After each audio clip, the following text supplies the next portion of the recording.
know, we took care of you. You know, we got the tarp over it. You know what I mean? Now, so you good to go. And then I start telling you, well, chef, you worried about just the tarp of dude down the street. Like you're not trying to hear me, bro. You see what I'm saying? So they down at the United States then put a tarp over our roof here, right? Now we supposed to sit back and worry about what the North Africans went through. Like that just it's just not impressive to me, Chef. I'm sorry. That's not. I don't know. Maybe you get somebody else with that. No, we don't have. Listen. We don't have to worry about it. But if we're talking about oppression as a whole, right? Then we can look at that shit. How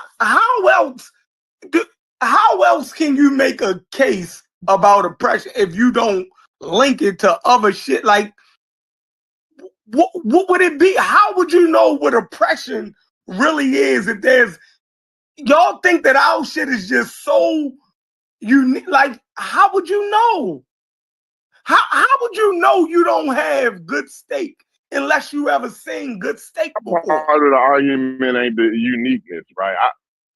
Oppression is oppression to me, Chef. And I'm not, you know what I mean? There you go. I don't of oppression, right? Right. So you breaking up.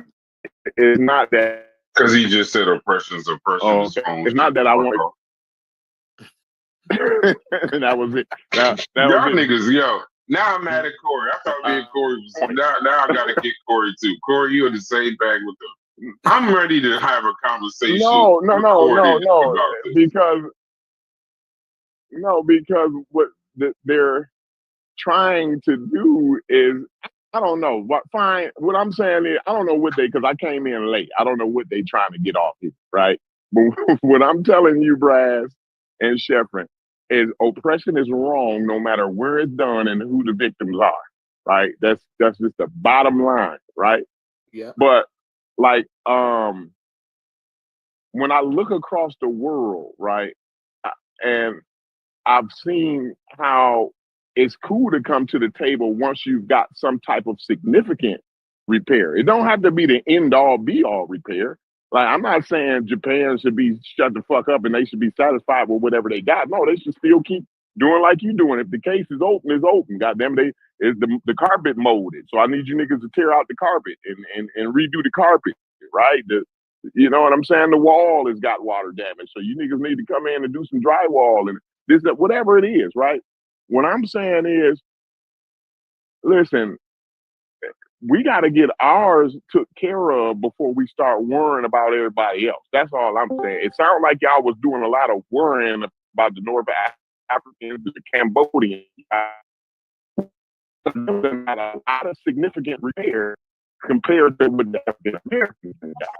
You see what I'm saying? And continue to get where they got lobbying groups and all kinds of wild shit that African Americans couldn't even imagine doing right now. You know? We got the Congressional Black Caucus. Are y'all serious? Bro, really? Is you kidding me? I'm dead ass. We gotta cut this out. We gotta cut that out, Chef. Yes. That's like telling me America ain't racist no more because Barack Obama. Never say America wasn't racist. That's equivalent. I'm saying it's tantamount to say that's tantamount to saying that though, Chef. No, me, I'm saying that we have apparatus. No, Corey, listen. I'm saying that we have apparatus in place, right? To at least mitigate and fix our problems. Now, if we do a bad job at that, then at this point, then a lot of that onus goes on us, right? Because now we are full citizens. Now, anything that we don't get, what I'm saying is, the playing field is open to us like any other people. There's nothing stopping us at this point. So whatever the issue is, right? So whatever the issue is, it's up to us to fix it. Nobody else is holding us back. We have everything in place. Now, if the shit don't get done, right, it's not on the system anymore. Wait, what? You said what I'm saying is we need to focus on exactly what Sheffrin said. Top of this damn pity party shit, But man. hell with Cambodia. I don't give a damn about. I'm not feeling sorry about Cambodia. I don't feel sorry. I don't have. It's what Brad said. I don't have the luxury to feel sorry for them yet. You know what I mean? Now maybe one day when I get repaired fully or somewhat as good as Japan did and the rest of them did, maybe I'll have the luxury to feel sorry for them. But right now, I just don't. But you're the only one who can get the repairs that y'all are talking about. Can only Absolutely. come from. It can only come from you going to get them. No, Right. So once I get that took care of, once I handle my business, right? You got to go handle your business. You got to go handle your business. Like it's and that's fine. Nobody is oppressing you no more. We ain't handled our business yet. What? And nobody is oppressing you. What the that's fuck fine, is going Steph. on in your phone? I'm not. Time out. I wouldn't say that was words exactly, but I know what you mean. Though, right? I'm in a parallel fucking universe. Mine handled though. You know what I'm saying? Give me a chance did to you get mine just handled say first. no one is oppressing us right now? Nobody is oppressing you right now, bro. I'm hoping you mean. I'm hoping you don't mean that literally, right? I meant literally. However y'all want to take it, I'm willing to argue. God, bro. I told you, bro. I get what you're saying, and I don't think that you mean that literally, bro. You know I'm down for a good argument. I didn't figure out. I remember one day you were describing that stuff. Like I will come look for you just to find a good argument. I don't think that this don't even sound like you. He just told you what you mean. However you want, and you try to clean, please pause, and you trying to make it make sense for what he's saying, bro. He told you. Ain't nobody get up, get out, and get something. Yeah, I'm giving Chef a minute to think about it. You trying to clean it up? I'm turning this shit. I'm about 2 seconds from cussing. He also said that Barack Obama was the president, so we should be all right. Jeff, I'm telling you, bro, you around the corner from me cussing your ass out to say what the shit you said. You losing. I told you that's why I didn't want to see no ground because I knew somewhere. I thought the first shit you said was offensive. Now I know that there was an overarching point to get to this point. Where's Mujasi when we need him? You need direction. If he'd have hung there for a couple minutes, Joe, he'd have. I'm not saying nothing. Mujasi, me and you no. So surprise to this tomorrow morning. Wednesday, me and you doing the show on the statement that nobody is no longer oppressing black folks in the United States. This is hilarious. This is I am hornswoggled. we was riding in the car. We was going down the street. I look over and Chef to jump out the window. I gotta get everybody out my car. I got to do my murder by myself. Listen, if I'm gonna get a body, it's gonna be by myself. I don't need you to follow it. Yeah, Joe. Corey was completely up. Corey was with you, and then you said that shit. He damn near was about to go oppress everybody on that site just to get his anger off on somebody. You out of your mind, Chef. You've stepped outside of your mind to have a conversation with us now. If you believe that shit, I don't even know you. I'm like the girl after 10 years of marriage. I don't even know who you are right now. I want a divorce. You are crazy. All right, so look, so let's see what I'm saying, right? Check this out. I don't know if I want to, Chef. I gotta hear this. Hold on. So check it out. I'm on mute. Now, am I saying that we're not on the bottom of every metric in American society, right? And I'm acknowledging that. And I'm acknowledging the reason why we're at the bottom is because of the inadequacies and racism that was prevalent in our society that put us behind, right? So I wouldn't say that none of that shit. The reason why we're behind and the reason why we feel as though we're still oppressed is because all of the gains that the larger society was able to get and move past us, you know what I mean, is a real thing. That racism actually damaged us. It put us behind. All right? Do anybody disagree with me on that? Nope. I keep telling you I don't want to agree with your shit, because then you're gonna say at the very end of all me agreeing, then you're gonna have me locked step with we ain't oppressed on this planet. So I'm gonna say yes. All you gotta do is keep your can of spray paint. That's all. Keep your can of spray paint. Okay. That's all you gotta do. Can of spray paint. Okay, go ahead. Go ahead. Yes, I agree. Don't let him run off. He gonna try to run off, but you can't let him run off. So look, go ahead, look. The racism, right, and the oppression of Jim Crow, right, slavery and Jim Crow, put us behind, right? Now that was oppression, right? Yeah, all of that, right? Okay. Now, when we threw off all of that and got all of our threw off of what? When did we throw off? The slavery and the Jim Crow and all of that, and we got all of our rights, right? Now, when did we get that? Now, in the 1970s, in 1970s, I think the last Civil Rights Act was passed in the 70s, right?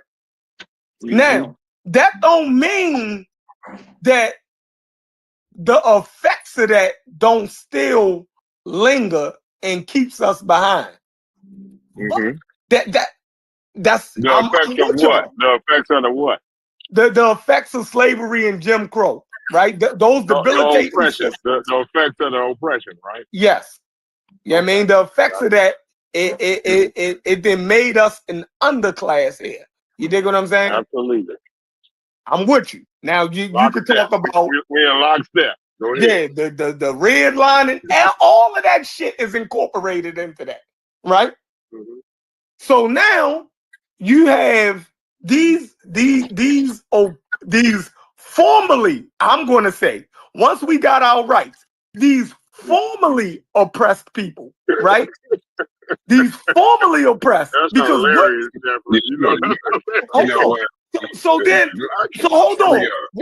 What would be oppressing you now if we didn't all of the legal things that made you a second-class citizen and oppressed you, once those things is lifted, the effects of those things are not lifted, right? You can still be walking around, right? If I put 200 pounds on your back, you're going to be slunched over, right? What? And I make you carry that for 6 miles, and I take that shit off your back is still going to be fucked up because of that, right? Mm-hmm. Totally, mm-hmm. Right? But I'm telling you, you can start to stand up now, bro. You feel me? You don't have to be lunched over no more. Look, the weight is no, you can't. Not without the chiropractor, bro. The chiropractor got to come first. Fix the back first, right? So you can stand up. Go ahead. Right. Go ahead. So we had years of the chiropractor working on it. But there's some of us. There's some of us that don't want to stand up. Let them die. You got the Congressional Black Caucus. You got black men. Stop naming them motherfuckers, bro. Stop using that name. I don't even know who if you're not going to make them do their if you're not going to make them do their job, then that shit is on you at this point. That shit is on you. You know why they can't? Why? You know why we can't make them do their job? Because we didn't get the repair. So we don't have the money to throw behind them niggas and say, here go $5 million. Now go do what we told you to do, nigga. What he gonna do is with the folks who got the money, who can lobby and have him do what the fuck they want to do. Look at Clarence Thomas. Like, bro, listen, anybody can pay for him. We can pay for him. White folks can pay for him. Jewish, Arabs can pay. Anybody can pay for him, right? But the thing is, you got to have the money to pay for him. You see what I'm saying? And the folks who got the money to pay for Clarence Thomas, right, don't look like us and don't have our best interests at heart. So once they start repairing in the right way, like they do in Japan and the rest of these folks and all these folks right across the world, not the same. Stop bringing up the Congressional Black Caucus, though. And it's our fault. The Congressional Black Caucus is just the same representation of niggas in the DC. It's 60 of them. They gotta beat 475 motherfuckers, man.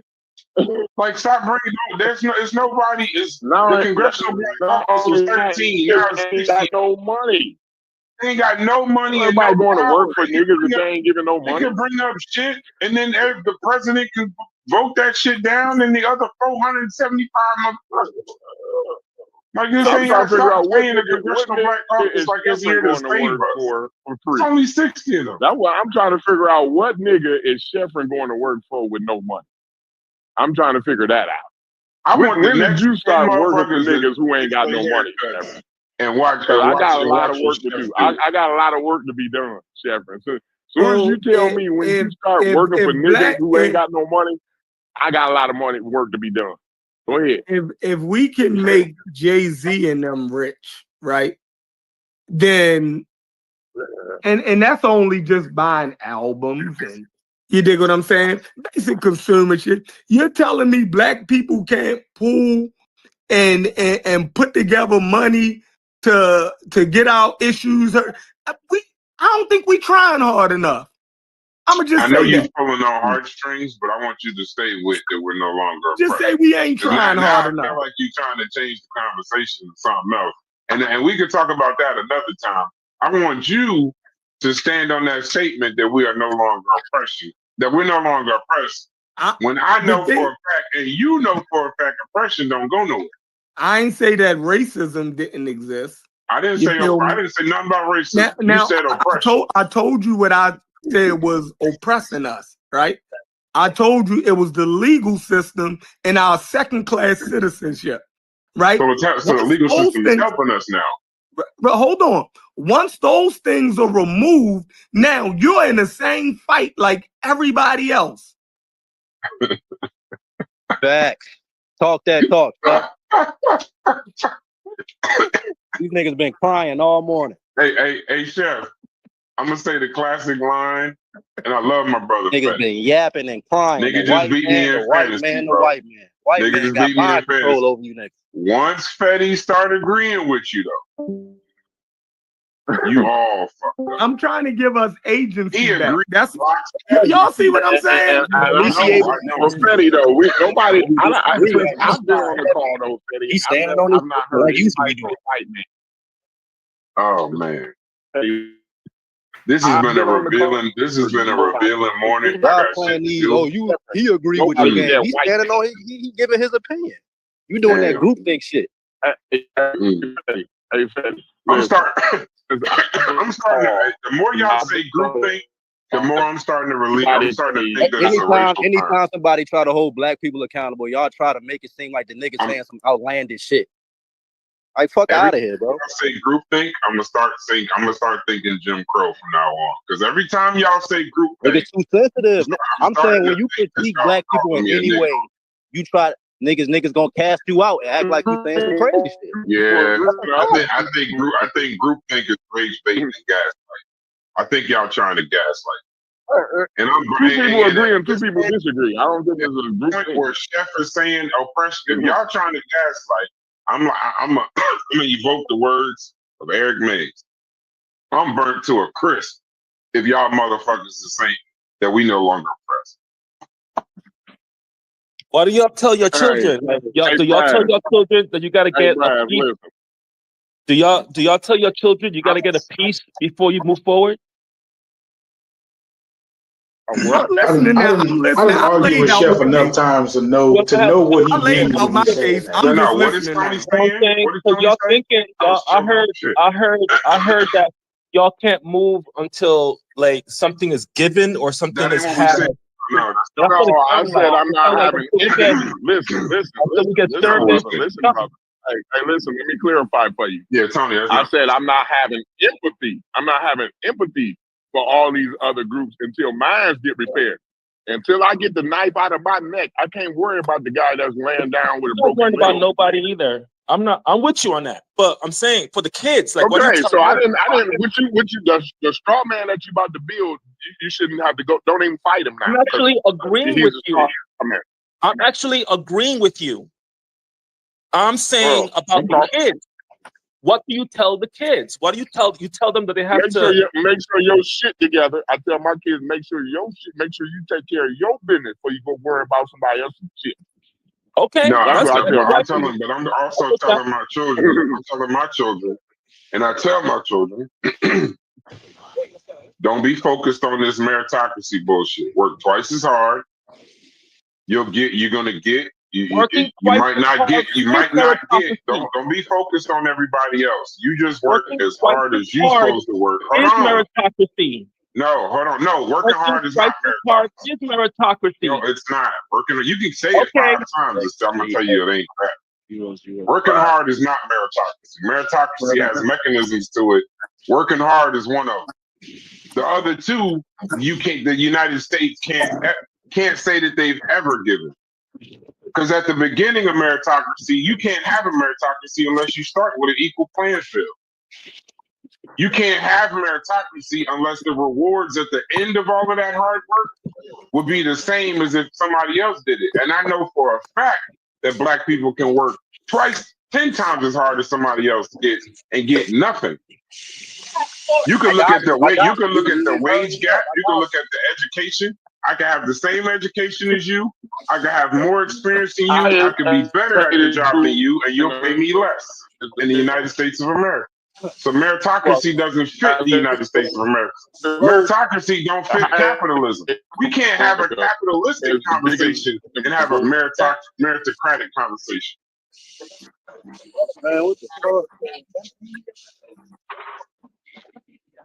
So I don't the meritocracy thing, talk that meritocracy shit to somebody who don't know what meritocracy is. Y'all just talk about, just work hard. That's that pick yourself up by your bootstraps bullshit. That's what you said. No, I said it don't exist. I'm saying it ain't. It can't be meritocracy. It can't be meritocracy. Not in the United States. It can't be. I don't know where it can be, but I know for a fact meritocracy. Meritocracy don't even work for white people in the United States. Meritocracy don't exist in the United States.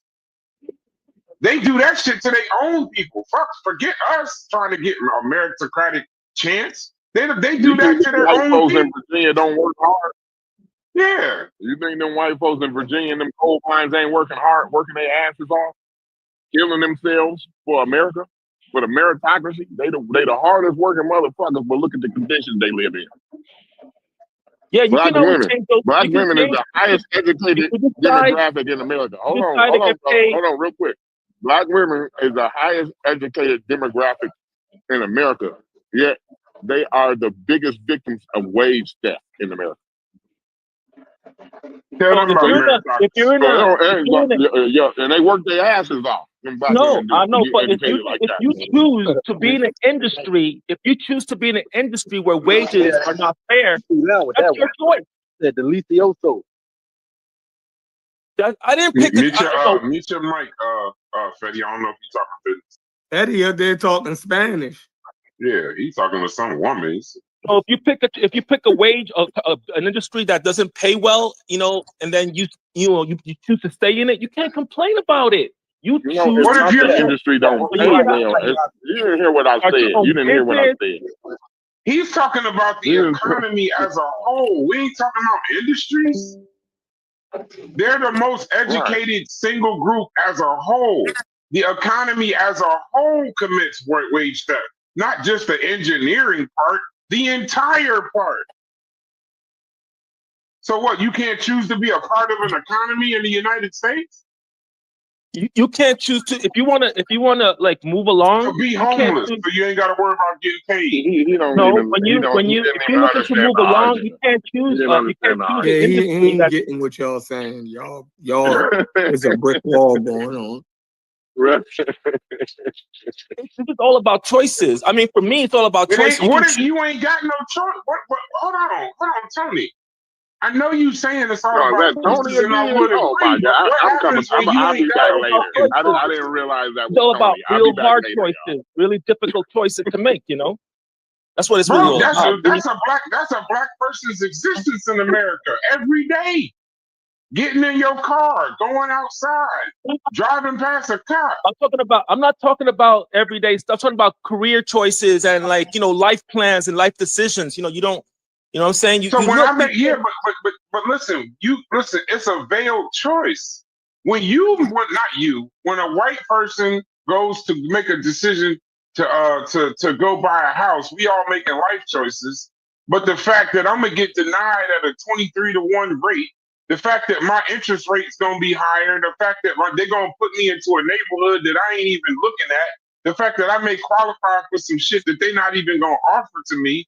My choices, then you'll say that my choices, I chose this. You got shuffled into you're this. Coming off you know what this sounds like? This sounds like Chief X. This sounds like you're the coming, motherfucking you're, Anglo supremacy. You're what are we doing? You're coming off a position of weakness. Like you're saying that you can't decide how much mortgage you get. There's 100 million Black Americans doing that right now. There's a bunch of people doing like you're saying that people position you in low. They don't do that. You pick where you want to live. Oh, get the fuck out of here. Okay. You talking to a nigga that sell houses, and you trying to tell me how the fucking real estate industry works. You out of your rabbit ass mind. I work on committees to solve the shit that you just said don't exist. Are you out of your mind? Well, what do you actually know versus what you saying? I sit on boards that look at. What makes you think I didn't get out of? Listen, I'm just telling you. The same thing that you just said don't exist. There are boards with millions of dollars behind them that are fighting the thing that you're saying is a ghost. I don't see there's issues everywhere, right?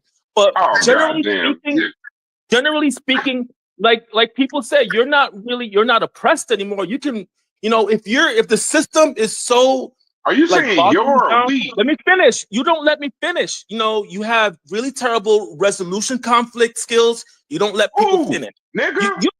There you go. Let me play my point. Listen. Man, I don't want to hear that shit. Fuck you mean? You and we and all this other shit. This shit sound like some ignorant shit. Of course I'll let you finish if you say something that makes fucking sense. You gonna tell me you talking about my son, nigga. Brass. I don't know. I got triggered. I just kicked him. He'll probably jump back in. You fucking crazy, nigga. Who you talking to? Yeah. They gotta relax. Have conflict resolution issues. You this. I'll let you finish if you ain't calling me a nigga without calling me a nigga. The fuck is wrong with you?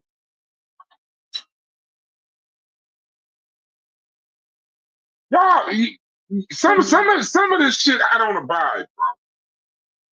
Some of this shit I don't abide. Some of this shit is funny, but some of this shit ain't funny, bro. When y'all say that shit is incensing. We don't have good conflict resolution. You don't know me. You don't know my grandmother. You don't know my son. Y'all just making blanket fucking statements about Black people that's ignorant as fuck. No, I'm making a statement based on what you are saying, not other Black people. You just started talking about conflict resolution. I wasn't talking about no fucking conflict resolution. That's what I'm trying to tell you. I'm trying to tell you that what we should be doing is, if you don't like where you're working, if you don't like where you live. Now you saying we. What? You said you before. You're picking it. Listen, when you talk about the things that's negative, you keep saying you. Let me just finish what I'm saying. Let me just finish what I'm saying. There was a time where, if you didn't like where you work, you didn't like where you live, or you didn't, there were people that were literally stopping you from doing that. But that doesn't really exist anymore. The weight is there, someone said the weight's there. You know, you got those. It's there. You know, you feel it, but no one's stopping you from paying $45 to start your own business. No one is stopping you from applying for or getting education or doing whatever you need to do to get through in life. Nobody's really stopping you. Are we talking about America still? Yeah. Tony, can I ask you a question, bro? Because I need to understand your foundational fabric of thinking to understand where you're coming from now. Now, what you're speaking about is personal barriers that people may have, but there is a such thing as systematic barriers that are applied upon a certain group of people within this diaspora. Now, what you're saying, there's not a person hanging over you telling you, yo, don't touch the doorknob. There's no gun to your head. But we're trying to say there are systematic doors that we're not allowed to get to because of the overt oppression covert oppression that's happening.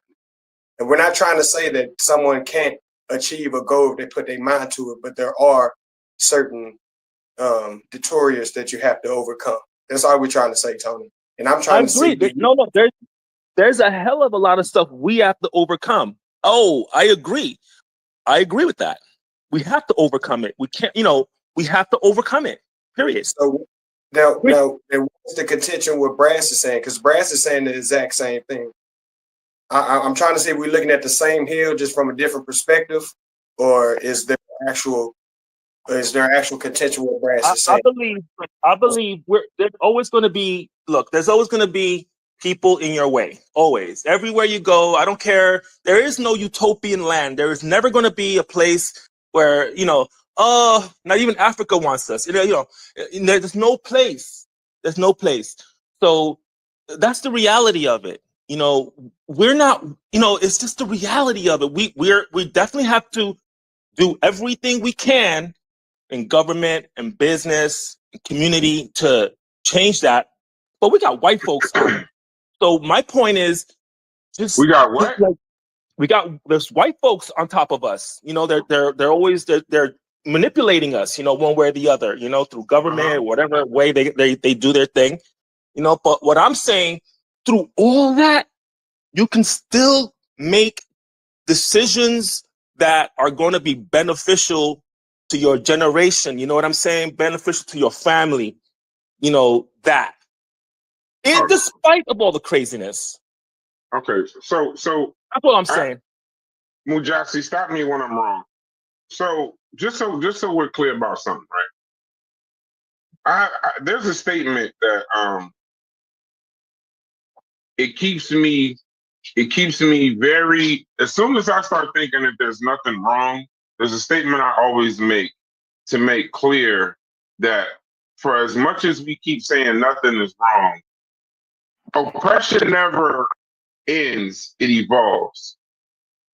So what you don't see as the German Shepherd and the hose, all of that, you might not see. It might not still be particularly that. But when the wealth gap is 250,000 to 44,000,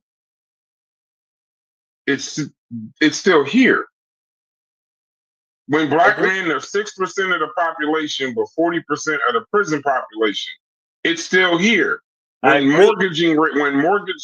housing studies show that banks deny black mortgage applicants at 5 times higher rate, even with the same income and credit as whites, it's still here. Schools in black districts receive $23 billion less per year in funding than majority white districts. Black maternal mortality 2 to 3 times higher than black. No, let me finish. I'll let you talk. Let me finish. The Fugitive Slave Act of the 1850s, I want to make a point. This is to Chef left, but this is also to Chef too, because this is still a recorded show. Slavery, 1619 to 1865, Jim Crow, 1877 to 1965, mass incarceration, 70s to today. 3 different oppressions, an evolution from slavery to mass incarceration that is still going on today. Fugitive Slave Act to stop and frisk broken windows, slave patrols to modern over-policing of black neighborhoods, plantation overseers, prison guards in majority black prisons, convict leasing, prison labor today, redlining maps of the 1930s, racial wealth gap today, white-only schools in Jim Crow, school funding gaps today, voting tests and poll taxes. Then, voter ID laws, voter roll purges, gerrymandering, closed polling places in black areas, sharecropping debt traps then, predatory lending and subprime mortgages now, medical neglect and slavery, experiments on enslaved women today, black maternal mortality crisis, 3 times higher death rate, slave auction blocks then, modern racialized child welfare system today, lynching spectacle then, police killings filmed today, exclusion from the GI Bill, once again, racial wealth gap in veteran families today, black codes limiting your movement, driving while black today, ban on enslaved literacy, today's underfunding of black schools. So if the effects of the oppression remain, and then the actual oppression remains, we just get in the evolution of it in modern times. I don't want to fucking hear that we're not being oppressed. I don't want to hear that there's nothing holding us back. Because there are things holding us back, and the oppression never went nowhere. It just evolved. Have some accountability in your talk, though. Have some accountability. Fetty. While you was gone, he's talking to another point.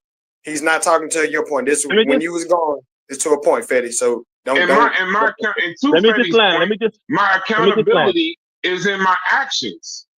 My accountability is what I do, but I'm not gonna sit and look at a motherfucker that's in jail. I'm not gonna look at I'm gonna land my plane on this point. I'm not gonna. I have accountability in my own actions, but I'm not going to look at a motherfucker that went to jail in the 1980 or late 70s for a fucking gram of crack, and it had to do 40 years, and then also tell him nothing was holding him back when he did the same thing as a motherfucker that was selling a kilo of crack and got 5. I mean, kilo of cocaine and got 5. Like we can't sit on this pedestal and think we the talented 10th or something on the YouTube and just realize and think that what goes for us because we somehow successful and feel like we made it out, we just gonna forget everybody else and just start saying you're gonna let me land my plane. I'm running out of gas here. No, go ahead and take off. Okay, the last thing I wanted to say is no, I'm not. I've achieved some fucking success, but it was due to the fact that I was tired of the bullshit. And so I decided to do other things. I said, I'm going to stop doing, I'm going to stop trying like 80%. You sound like 80% of black people. Well, I'll admit I am half black. I'm 65% black. No, what I'm saying is 85% of black people said, fuck it. We don't give a damn what they do to us. We're going to be successful anyway. That's what I'm saying. So I don't care what's going on. That don't mean that those same 85% of black people ain't being held back in some way, shape, or form. Right? Right. But my point is that we have to look into that. We have to see what decisions have you made. Are you going to school? Are you taking a trade class? Are you moving towards 20% of black people probably did make bad decisions.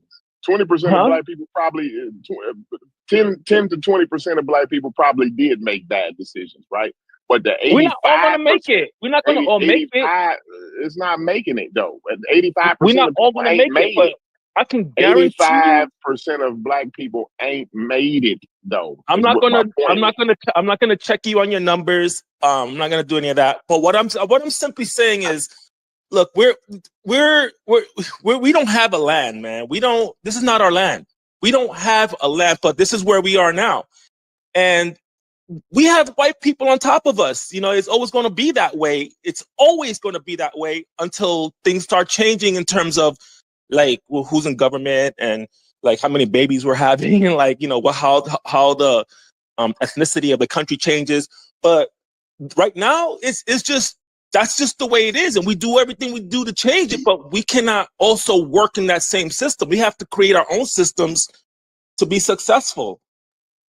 Some of your talking points certainly like sound like extreme right wing. Right? Like No, you complain about how many babies we have. Like that's well, no, that's true, because if you're not, if black people aren't, if ethnic people aren't having children and white people are, it's always going to be a white dominated country. I mean, but when you say that, you're literally talking about our population, our numbers of population, like dissatisfies you in some sort of way. No, Right? Like, I'm giving you the reality. Well, yeah, I wish we had more. I wish we were producing more kids so we could have more people, more of us, more. You know what I'm saying? But that's not happening. That's not what you just said, though. I'm saying that white folks are producing kids, right? Little less, than before. But in order to change the fabric of this country, we have to have more of people that look like us here. That ain't gonna change shit. We don't have that. We don't have that. We're not having a numbers conversation, though, Tony. Numbers ain't the problem. Numbers ain't we could be the majority here. If we don't fix the structures and systems, we'll still be need more, whatever we are. Y'all talking about numbers. More people. That ain't even how that works. Nobody ever said to solve racism was make more black. It's not just kids. Let me explain. Is this the first time I'm hearing that the solution to white supremacy and racism is have more black kids? Let me explain why. If you don't have kids that look like you and think like you and feel like you in government and in business and in every aspect of you're going to be underrepresented. Oh man, that's not true. Yeah, that's crazy. I'm gonna give you presidents. I don't even understand how that makes sense to you. Well, I'm gonna give you a presidents so you understand. Okay, president. A presidents like that it happened before. It's happening now. Precedent. Okay, precedent. Okay, go ahead. Yeah, it's happening now, and I'm going to bring up the Islamic group again. What are they doing? They're doing exactly what I'm suggesting. It's like they're putting their children in every aspect and every fabric of civilization. Why? So they can push their own agenda, their own religion is really what they're pushing, but their own way of life. What facet of American society ain't black people involved in? Go ahead. Yeah. Well, we need more of it. We need more people that represent us, because the black folks, let me finish, because the black folks that you're talking about that are in the corporate world, these are not people from our community. But people from certain communities can't get into certain parts of corporate, or not in mass. Not in America. No, but we have more. There's a higher probability that'll happen. Some of those kids that you're having, some of them will own businesses. Some of them will go into government. Some of them will what other ways can you think of, Tony, other than have more babies? We ain't having babies. Is that what he's saying? Black it's an aspect. He started off saying that us having babies was a part of our problem. Right? He started off by saying it's a part of the problem. Now he's walking it back and making it a part of his solution. I'm not walking shit back. Tony, other than us having more babies, what else can we do to get into these higher positions? Well, that's what I'm trying to tell you. It's not just having more babies. We have to have people that, like, for example, some of the people that do succeed outside of government and outside of like other organizations, perhaps in entertainment and business, they don't ever give back to the community. That goes back to what I was telling you. We have to pump out our own people from our own communities that represent the community, so that when they go into business and when they go into government, they're representing our plight, not a liberal white plight. They're actually representing our plight. So you won't get over, but you skipping the part about the structure. Why do y'all forget in these conversations? Not just you. I'm talking to Chef also. Why do y'all forget in these conversations that America is not structured in a way to where even if we were more than 12% of the population, the structure keeps there's shit to keep this stuff in place. All right, that was There is no, it ain't no have more. They still got to get elected. They still got to run. Exactly. I told you about voting. So what? You think the solution is have more black people? That's part of it. That's part of it. What's the other part then? Maybe the other part will make the first part that don't make no sense make some sense to me. So have more black people, then what? No, you have more. You just gotta have more folks in the. You just gotta have more, or otherwise it was gonna be. I don't even think you're serious. You laughing when you say it to yourself. Because this shit is so obvious. Like it's so obvious. No, the shit is so asinine. That's why you laugh. Well, you laughing. It's not. And ideas are not asinine. The idea to doing the same thing over and over again for 50 years. You said Muslims asinine. Just had more that's babies. Trying to work within the system of people that you say oppress you. That's asinine. Trying to fill out applications and paperwork and giving it to the same people that you say, that's asinine. You need to work outside the system so you can create your own system, not your own government and your own. So we need to segregate. So you're saying we need to segregate. So you're saying we need to segregate in an integrated system. We need to somehow so is this an FBA conversation? I'm just putting out my idea. I'm asking you. You just described FBA. So are you talking about like a Pan-Africanist kind of thing where we all just live in America amongst ourselves? No. I don't know. You just said that. I'm saying who we gonna give the applications to? If you're saying it's asinine to go get a job and give them an application to get the job, then who the fuck to get the job? If you're thinking that, I don't think that way. But if you're thinking that way, I don't think that way. Look, I don't think that way. If you don't think that way, why'd you just say? Finish my point. You're trying to find. No. I want you to. You don't let me finish my point. If you're not clear on your first point, I can't your own argument. I can't understand your second point if I'm not clear on the first one. You just said a minute ago that it's asinine to give applications, right? To get applications from the same people, I'm assuming, that oppressed us. You just said that. Then when I said it back, right. But then when I just said it back to you just now, you said you didn't say that. You said you don't think that's not what I said. That's not what I said. What I'm trying to explain your point. You're not letting me. That's the problem. You're not letting me. You go from one thing to the next, to the next, to the next. Move on with your point before I get upset. Go ahead. Go get upset. You can get upset. It doesn't matter if you get upset. You're 2,000 miles away from me, my boy. You can get upset. That's Tony, stupid to get upset. Let me finish my sentence. No, Tony, be clear. It does matter if me in particular gets upset because you won't ever talk again.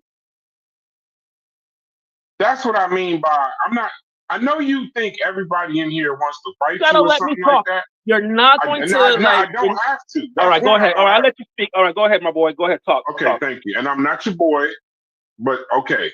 And you don't let me do a goddamn thing because you don't want me. And you don't let me do a goddamn thing. So I just want to be clear. I don't know why every time you get into these conversations, you start talking about fighting or somebody about to come see you or something like that. That ain't what I mean. What I'm saying to you is that if I'm throwing a show, this ain't just an open Discord panel. If I'm running a show and I'm trying to host a show, if I didn't get your point and you move on to something else, it ain't always for a conversation between me and you.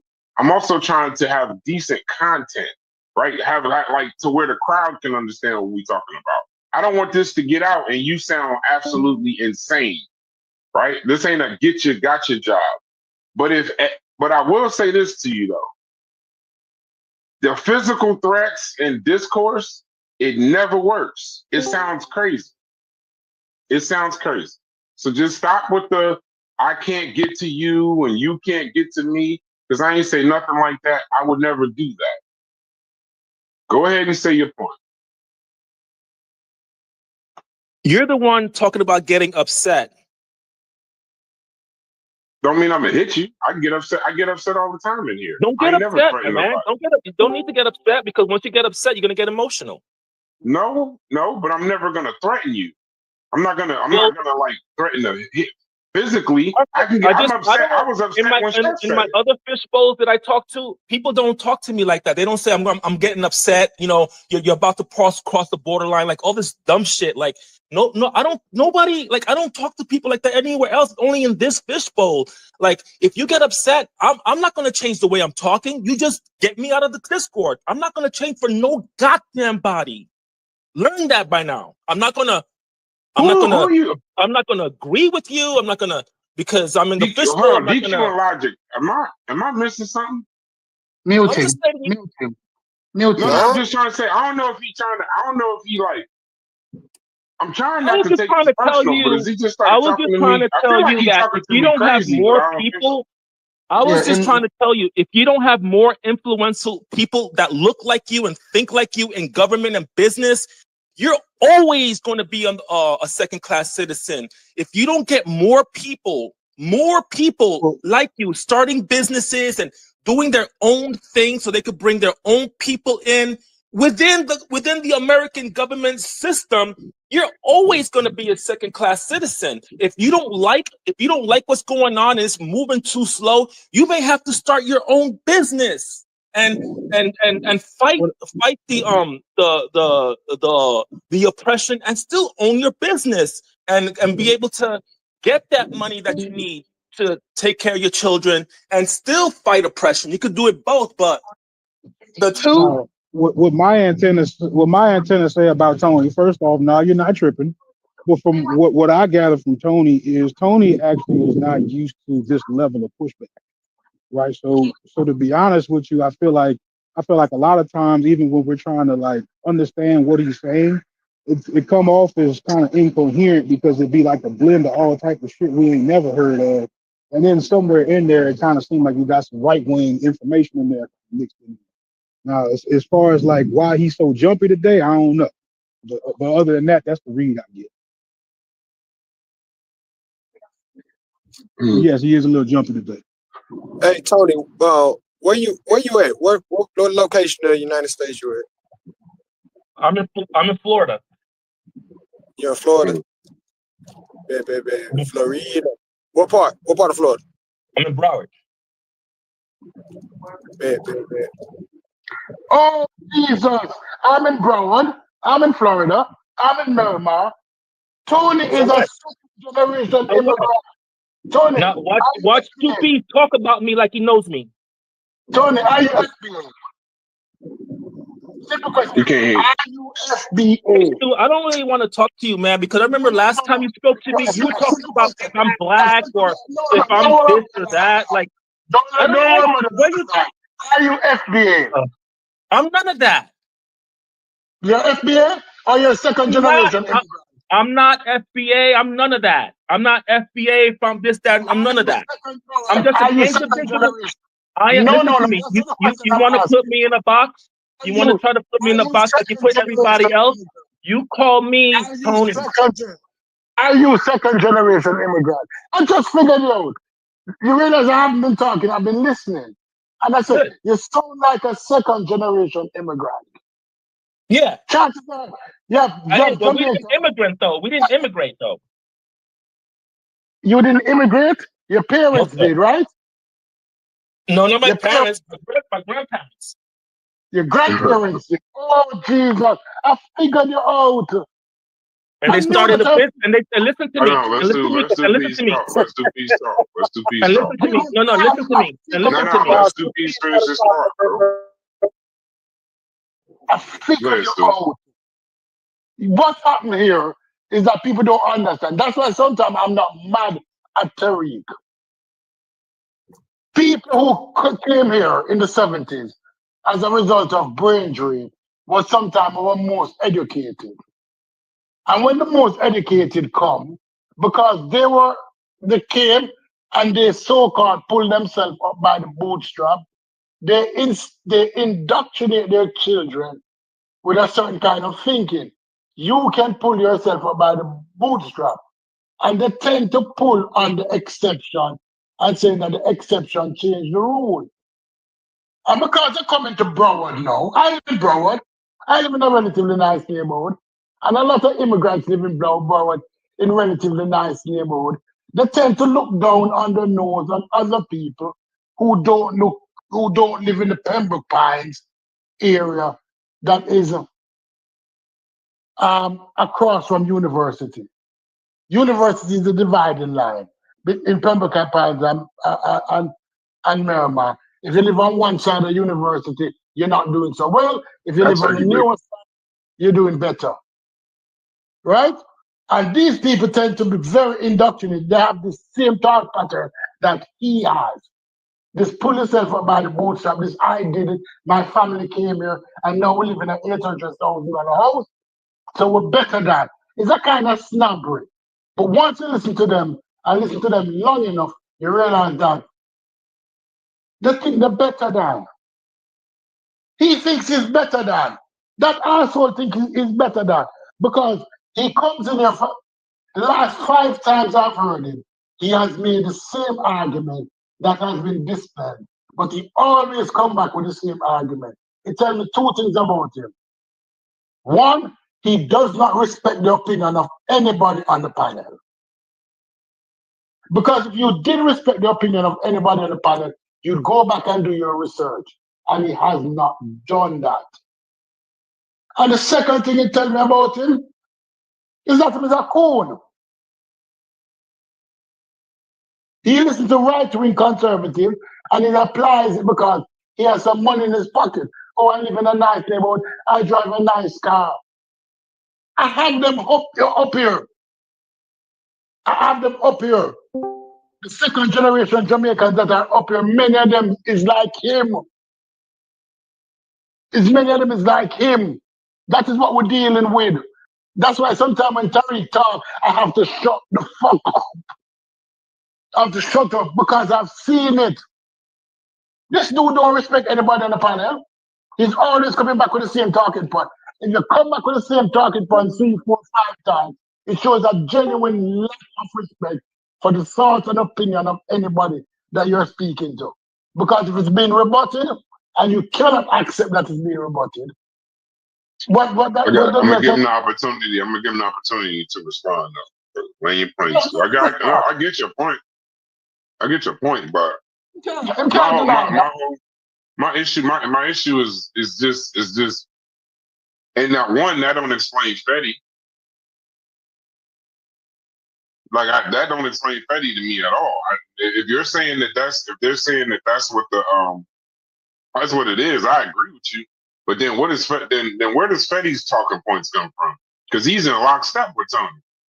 I don't understand Negroes that do that. Let me let Tony respond. I had to mute him so I can get your point, but go ahead, Tony.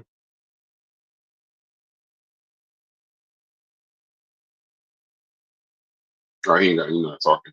But that's the part I don't understand. I don't understand where a person,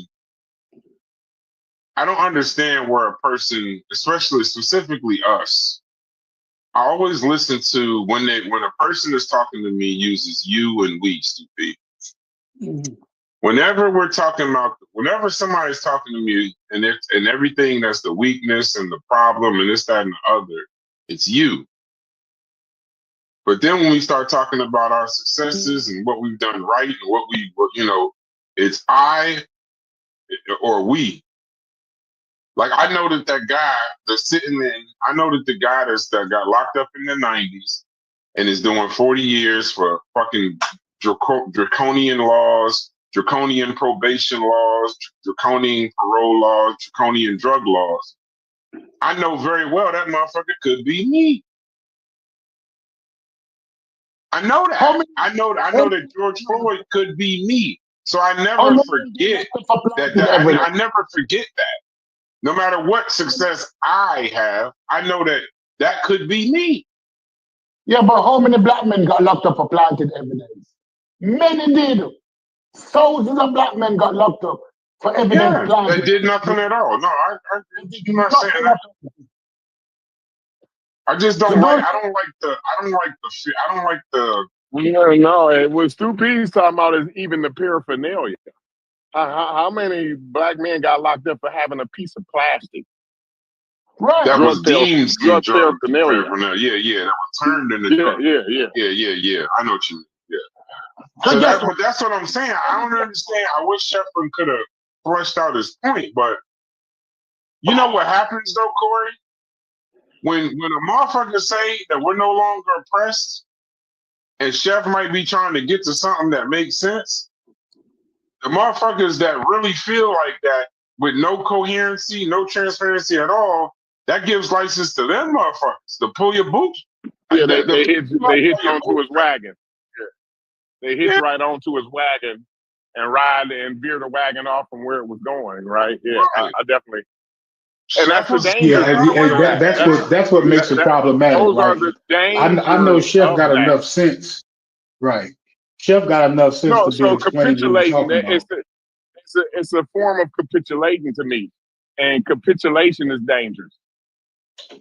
You see what I'm saying? That's the point that I was trying to make to Sheffrin, right?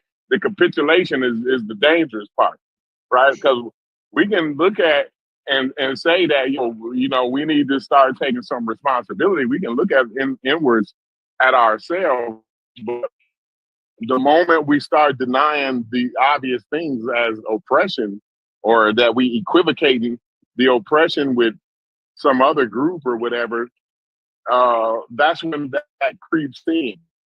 That's when bad actors are able to hitch their wagon to you. You know what I'm saying? But yeah.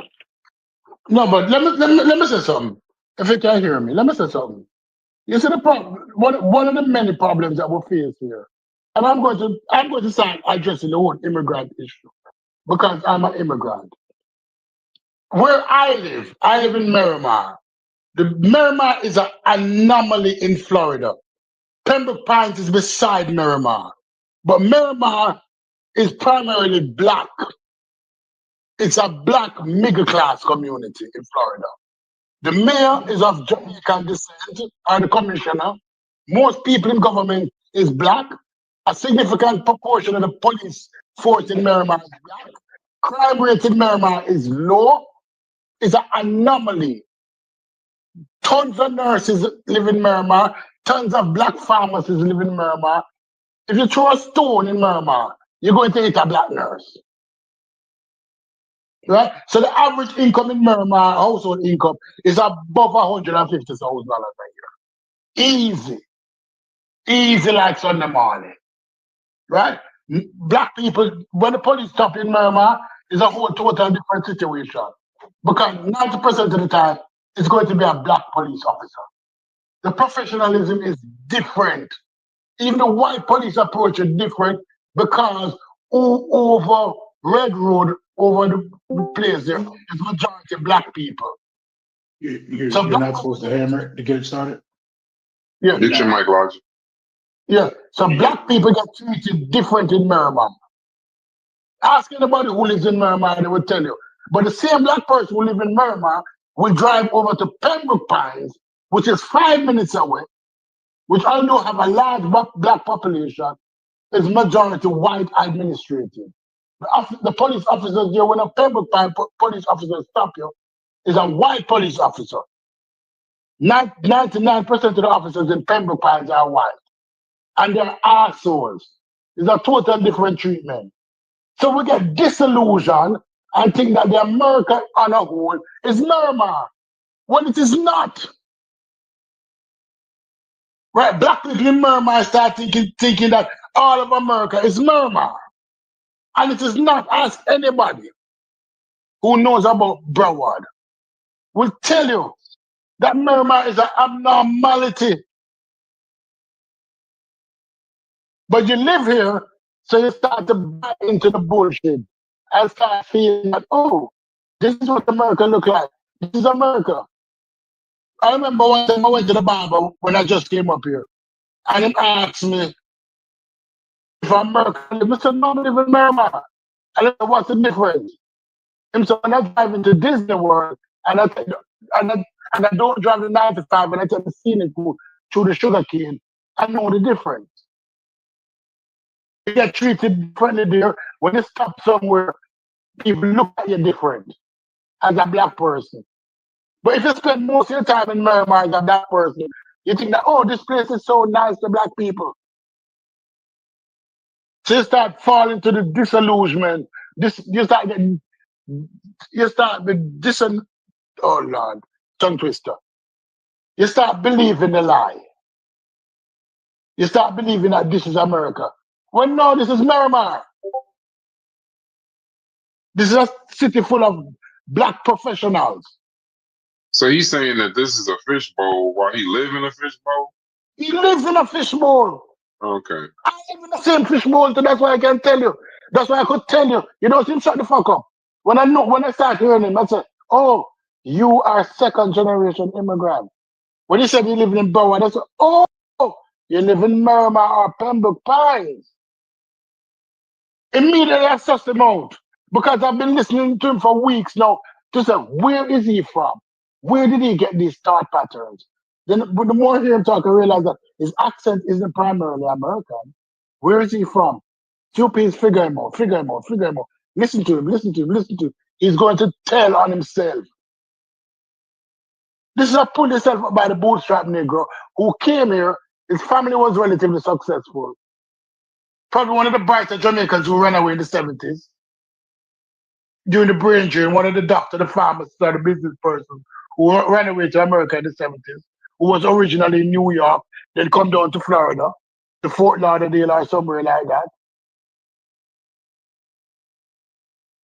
The crazy part is I don't know. I don't think. I mean, human beings can say whatever they want. And Tony, you're not on mute, so say what you want. But y'all can say that stuff, but some of this stuff, this whole thing started with the uniqueness. What we went through ain't no different than what everybody else went through. There's dangers saying that shit. I'm telling you. The danger is this. The danger is that some Negroes, when they become elevated, they start looking down instead of looking across. Instead of seeing the same person who's down as themselves, they start saying that, why didn't you do what I did? Not realizing that they're the exception and not the rule.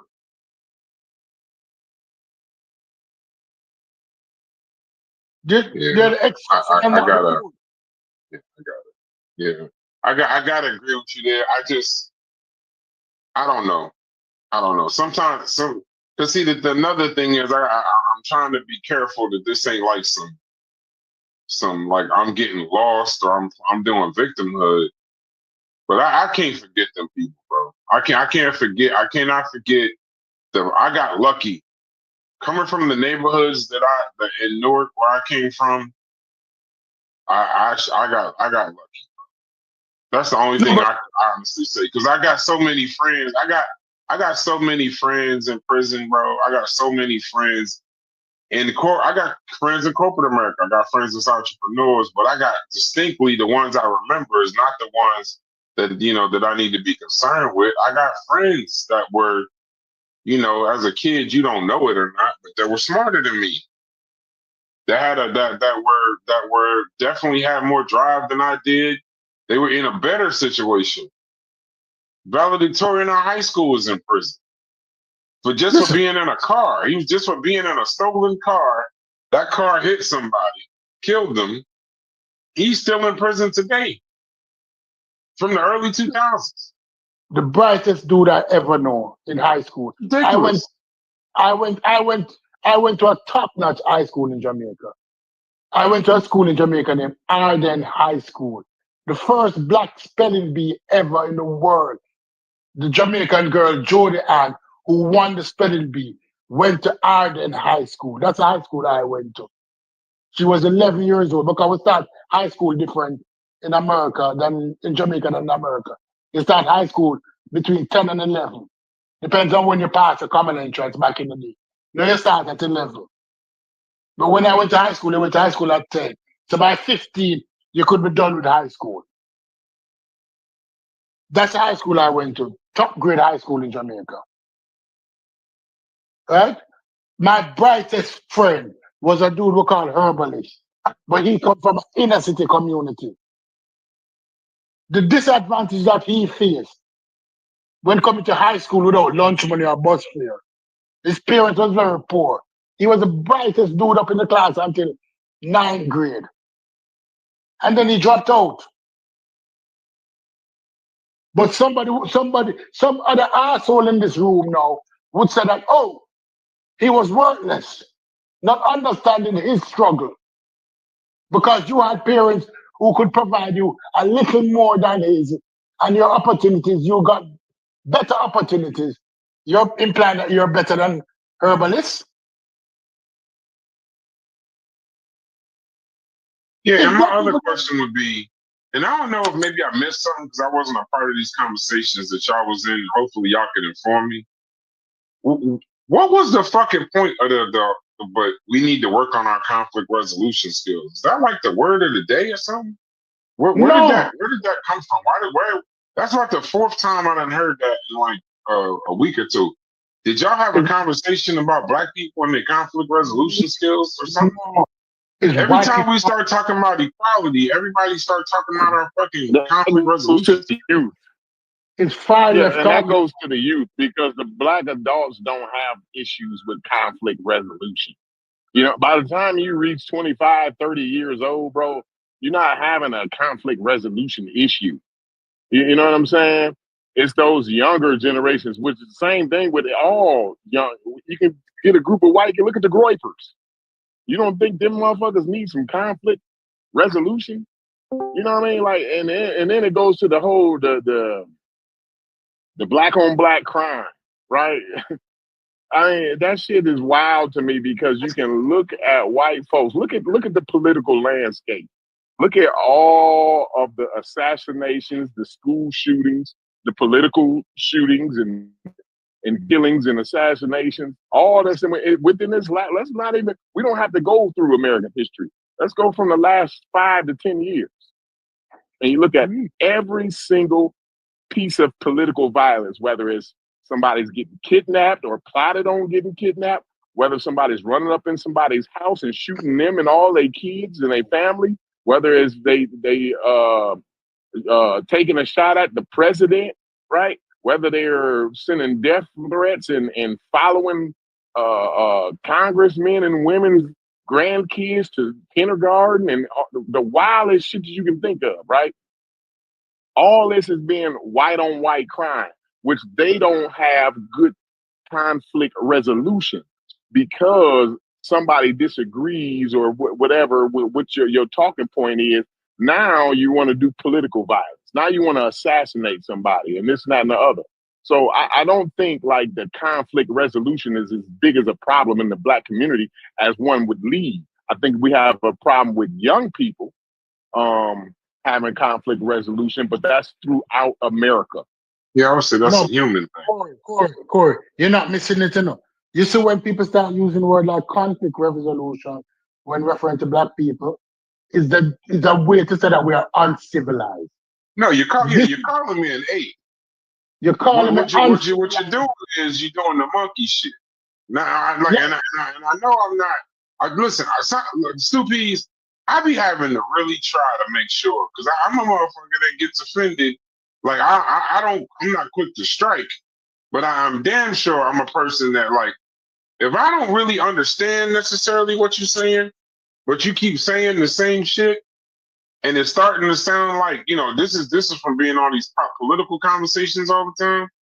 I'm real kind of my ears perked up for the disrespect, and that's why sometimes I'll say, "Hold on, is this nigga disrespecting me on the low?"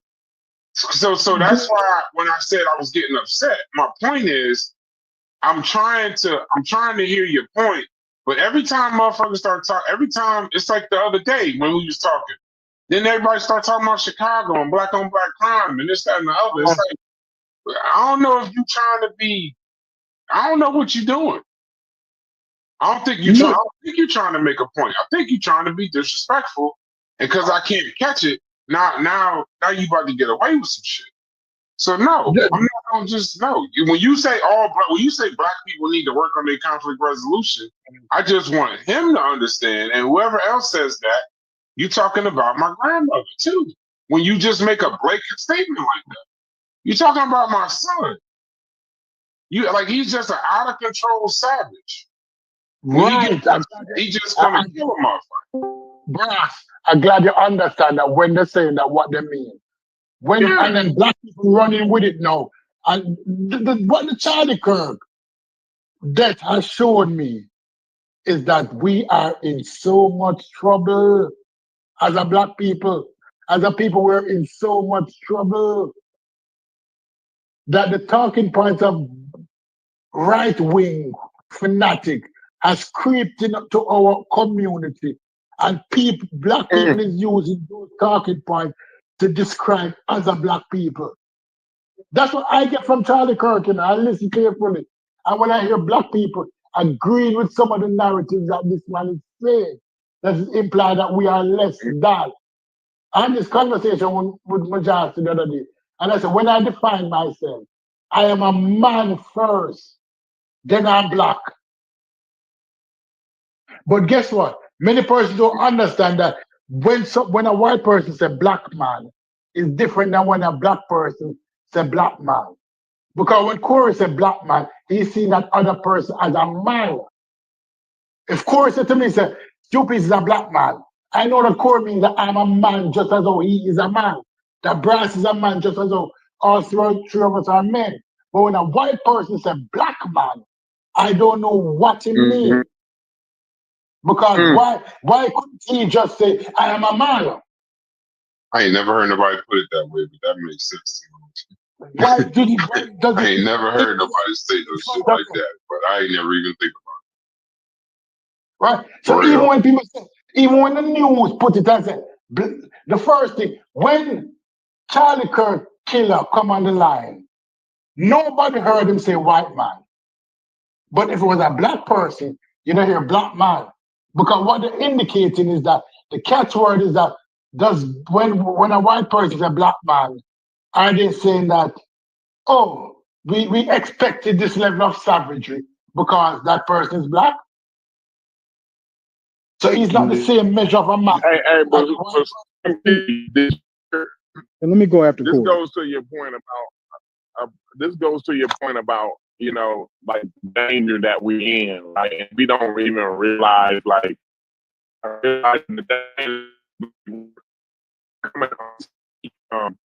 Corey, you gotta go out. It's kind of a new age. Let me move over. I'll get in the good area. Am I good now? I should be good. I got bars. Yeah. I'm good. All right. So what's happening is we're becoming unsavvy, right? And it's because the way kind of the world moves a little faster now. So like the adults now, your kids ain't becoming unsavvy, but it's hard for them to kind of understand because they don't have a historical context, right? In a way, they become unsavvy, right? But you have, when you got to look at this online world, right? What's going on is there's it's a danger because we actually got like the FBI director saying things, giving like saying basically white supremacist shit. So like when y'all heard Kash Patel talk about how we caught the guy, the killer of Charlie Kirk, right? And then he said, well, I'll see you in Valhalla. Did y'all hear him say that? Yep. So most black people, the overwhelming vast majority of black people have no idea what that guy's talking about. They don't know what the fuck he's talking about, right? But this is like Viking heaven. This is something that racist, white supremacists, neo-Nazis, this is some of their pagan beliefs. Because, neo-Nazis aren't just kind of like Christian. They got this kind of like pagan type that's kind of shrouded in Christianity, right? This is kind of pagan belief that's shrouded in, some Christianity, right? But it goes to what Stu P is saying. We don't realize the dangers we in. And we have white supremacy growing in a way and growing bolder and bolder every day to where we got the FBI director feel like it's okay for things like "I'll see you in Valhalla." You know what I mean? But I just wanted to put that out there just to let y'all know, like we need to we need to continue to fight against the mis and disinformation, because that right there is the biggest problem. That's who is informed. Tony is misinformed.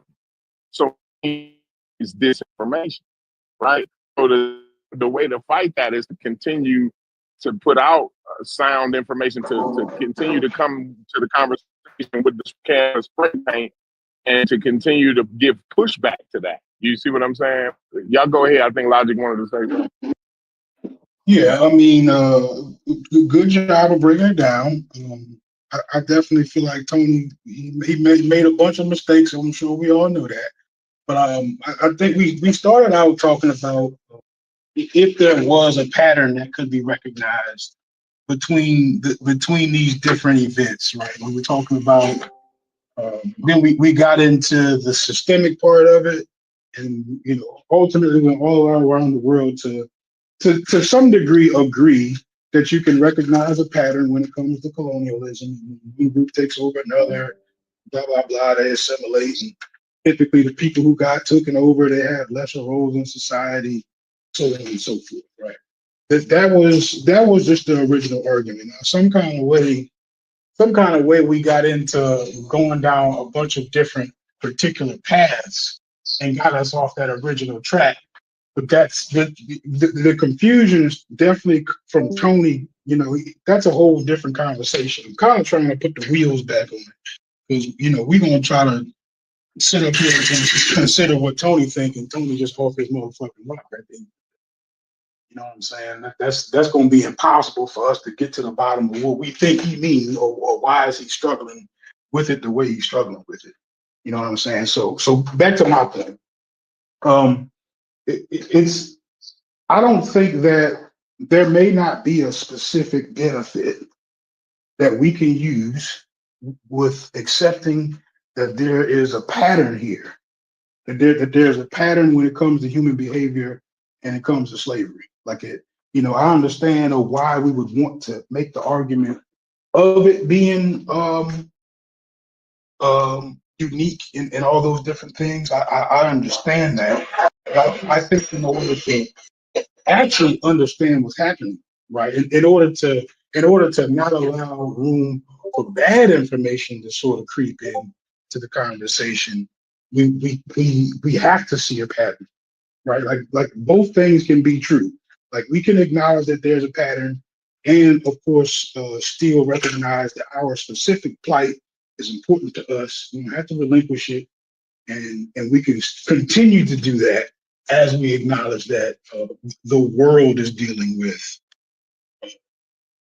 discrimination, right? Like that's a problem everybody's having to figure out how do we provide answers to this kind of stuff in that. So that's where I wanted to at least bring the conversation back to. But that's why, Logic. That's why, and I didn't think I'd ever be saying this to you and Chef, but that's why when we do a show and I hear oppression is oppression, or we're no longer oppressed, that shit got to be addressed. Whether we all agree, whether we all on the same page, because that's misinformation and disinformation. And to me, it gives license to motherfuckers that's the motherfuckers that y'all talking to us. But the motherfuckers that actually receive the message that you giving is a dangerous sect of people, bro. That's a dangerous sect of people when you saying words like black people are no longer oppressed. I agree. That's why I would have never worded it that way. That's dangerous. And I feel like I know Chef enough to know what he means. It's like never say it like that. Never. Yeah, it's like Nick Fuentes and his group of Groypers, right? Now, black people could all agree, and even a lot of progressive and your kind of left-leaning people, right? We could all agree that, we shouldn't be giving all this money to Israel. You know what I'm saying?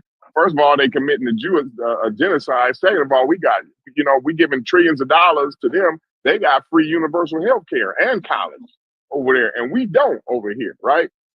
But it's a difference between why we don't want to continue to fund Israel and the difference between why Nick Fuentes don't want to continue to fund Israel. Nick Fuentes is just an anti-Semite.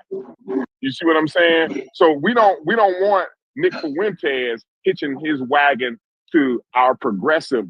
You understand what I'm saying? Is y'all getting I that understand completely? Absolutely. Yeah. Absolutely. Yeah. Then you get a nigga like Fetty. Then you get a nigga like Fetty putting in the chat videos of nobody can criticize black people, they must be perfect. See, like that kind of shit. See, like I'm telling y'all, Corey, you make an amazing point when you say that. It is very because Chef says that black people are no longer oppressed, and then Tony starts talking about we ain't got no conflict resolution. Like, then when does it stop? Then the next motherfucker that says his views on the same shit, it'll be they should just go back to that. Like that's where it ends. You know what I'm saying? See, like there's levels. There's we'll get Herschel Walker up in here after a while. Yeah, and motherfuckers who saying we was better off during Jim Crow and redlining and shit like that. You know what I mean? Or when it was less murders when black people was enslaved. Wild shit like that. So yeah. Definitely. Wow. And Tony, stop that. We won't let you speak, nigga. You've been off mute for an hour. You just ain't speaking because you don't want to. No, it's because I'm in the room and I'm going to push my. But let him know that I only have one call for the week and I'm not wasting it on a Monday. Too early. I need to build up some reserve so when I bust out on a Friday, it's like the Incredible Hulk. But absolutely. Chef mentioned something earlier that black people know that we have regained our humanity. And not all level of humanity is the same. As I said earlier when I made the point, is that this is like, if anybody ever have a dark-skinned girlfriend, a really dark-skinned girlfriend, and she was super pretty. Her dark-skinned wife is fucking amazing. One of the worst. That's why I married my wife, because she black I married my wife first. Do y'all actually relate to that? That was half the equation. I ain't gonna lie to you. Let me say this. And the most insulting thing that you can say to that girl is that you know that you're pretty for a black girl. Disgusting. That's really disgusting. Yes. Disgusting. No, that is what our humanity will get back. I'm a man, but I'm a black man. So am I a man first, or am I a black man first? Is black man equal to white man? If I'm equal to you, why the descriptor? Why you mentioning that? Because to be human, to be a human being, is that you see me as your equal. But in this culture, in this society, in this day of age, we are not seen. I remember when this South African, this Ghanaian Prime Minister, they come with his wife, and they were referring to her as the black Kennedy. What's her name? John F. Kennedy wife. During that time, I saw it in newspaper clippings because she dressed stylish and she was beautiful. They were referring to her as the black Jackie Kennedy. It's just recently in the 70s when they mentioned who was in the 60s and 70s when they asked what was the best decade, and I said we had many firsts. And you say you agree with me. Is that decade our children now could aspire to be a black person? Because we had many firsts and we could use those as that. So when a child now want to become president, they can say, oh, I want to be like Obama. But you might not like his policy, but Obama is not the greatest black president. Obama is one of the greatest presidents, although he was a mass murderer. He saved this place. When he came in 2008, it was economic downturn left, right, and center.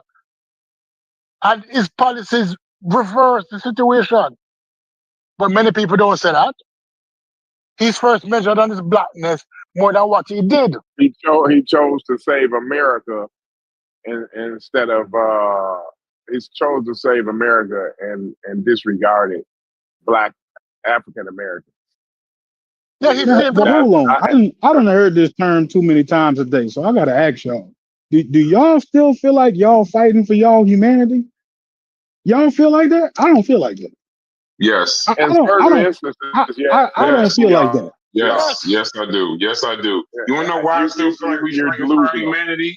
When your niece has a child and she's screaming in fucking pain, or your daughter has a child and she's screaming in fucking pain, and that doctor looks at her and says, "You'll be okay," but runs down the fucking hall to that same European or Indian or any other race and says, "Hey, get them an epidural immediately and give them the best medicine." They still look at us like we motherfucking don't feel no pain. Right. They still look at us the same way. Like, don't you hear the health secretary of America say we got a different immune system? Bro, the United States of America said we got a different immune system. They don't think I was they just saying that. Yeah. We're not looking. No, logic. We're not looking at the same. Let me ask the same question in a different way. Let me ask the same question in a different way, right?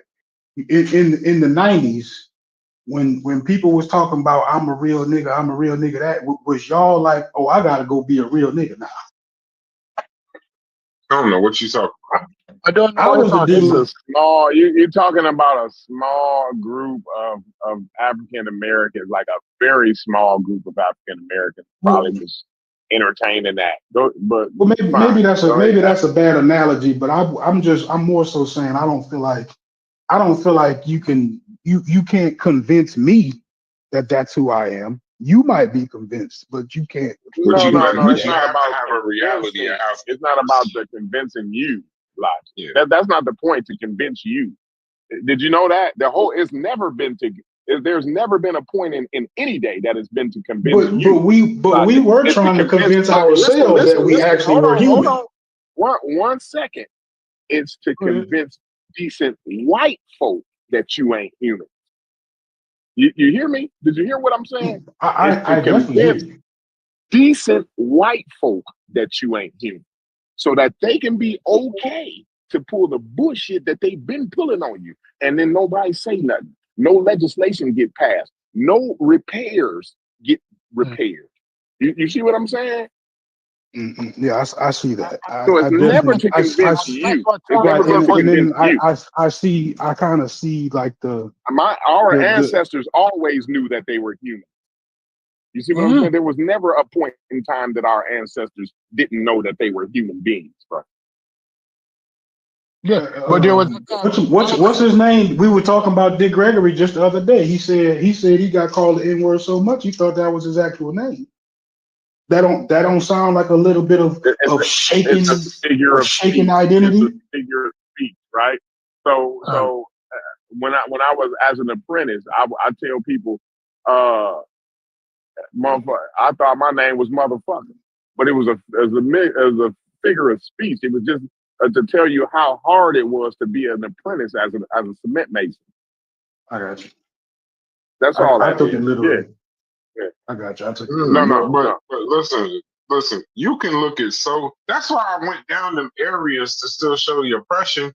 But logic, you can go down them same areas to show they don't feel like it's the front. They don't fund us enough to be educated. They don't give a fuck about your brain. They don't care if you live in a fucking food desert. They don't care if they incarcerate you to the tune of 5-1. They don't care if they motherfucking kill you. We're 1 in 3 black people, black men, 1 in 3 more times to be incarcerated. They'll kill you in the street. They don't give a fuck, bro. The motherfuckers will look you in your eye as a man. You said, we're not still. Should we still be feeling like we fighting for our humanity? What about the husband that know his wife? This shit happens so much. The reason why I keep bringing this particular thing up is because I'm working on with a group of people that's working with Holy Name and Hackensack Medical University to to address the black mortality, maternal mortality. A doctor, I've seen videos where a doctor will look at a black man holding his wife's hand. She's sitting there on death's fucking door. And that doctor with a smile on his face to say, she's okay. She's all right. I've seen this before. She'll pull through. She's strong. And then she dies. And then that doctor said, I've been through this enough time. There are doctors that have said shit like, well, you know, black women are tougher. And think that's a compliment. Bro, they don't trust me. We have to fight for our humanity still in 2025 every You single got to talk about day. how they actually sell that. And some black people are convinced that black women are stronger. Or black men and women are stronger. So today would that be they more actually of like sell that to us for real though? Like, do you get that? Like, not I do get it. I'm more so maybe I'm asking. I'm asking is coming from your that, doctor, you don't buy that sometimes. But go ahead. Is that individuals having their own mind, or is that the institution? No, it's an institute. See, this is what I mean. This ain't a one-off. We 2 to 3 times more likely for us to be a part of that maternal death. Why is that? That means it's structural. That means it's a system. That means it's systematic. This ain't one guy. This ain't a bad apple. This is a structure. Bro, why do you think during COVID that what are underlying diseases? People they thought that they was gonna be able to get off. Well, COVID's just affecting black people more than it's affecting everybody else. They said that shit until fucking somebody came behind them and said, "Well, no, all it's doing is highlighting the lack of healthcare access, the lack of the heightened underlying disees in the black community. COVID is just killing. It shows that we're feeding you." It was. Yeah, they started talking about the shit. They can't go get good food within miles of where they live. The food in and around them is what's killing them. The liquor, the access to alcohol is killing them. The shit in and around them, the water is it's just the matter of fact. That's when the first time I found out that stress. I know stress can give you what does it say? It says stress can something in the body. Stress can create illness in the body. I think that I don't know if that's 100% true. Somebody can look that up. But I know stress is the leading cause. Stress is the leading cause of a heart disease, and heart disease is the leading cause of death in the black men and black men over 35. Yeah, I know it. I don't want to be sound crazy. It's something. I don't know if it's infection, inflammation, or something, but it is linked. I just know stress can manifest in your body. I know that. If you highly stressed, highly this, that, and the other, it could actually lead to some shit going wrong with you on the inside. So, but my point is, Logic, that's the humanity part. When a cop got a gun on you, he don't give a fuck if you successful. That's why it kill me when motherfuckers be like, pick yourself up from your bootstraps and shit like that. Nigga, have you seen them videos of cops pulling over black district attorneys, black lawyers and shit? And them motherfuckers is like, I know the law, right? And they treating them just like they treat anybody else. So yeah, we do gotta fight for our humanity. That's why certain statements you gotta say something. Because I don't know exactly what Chef meant, but whatever he meant gave license to what Tony meant and what Fetty was talking about. Bro, stop bringing me up, bro. I can, nigga. Okay. And stop bringing me up in these political wait, hold on. You trying to do that divide? You trying to do that divide? Or what? I've been standing on what I said. Don't bring me up. Or what though? When you say don't stop, bring me up. Or what? So if I don't stop, or what? Why are you telling me to stop? I don't understand why you telling me to stop. We both grown. No, so or what? What's the penalty if I don't? You agree with Fetty saying like no, but what's the penalty if I don't? That's my question. We talking about something else now. I'm saying when you telling me to stop, like what I say is nothing contrary. I know. What's the penalty for it though? You know what you be doing, bro. No, okay, that's cool. But what's the penalty for if I don't stop?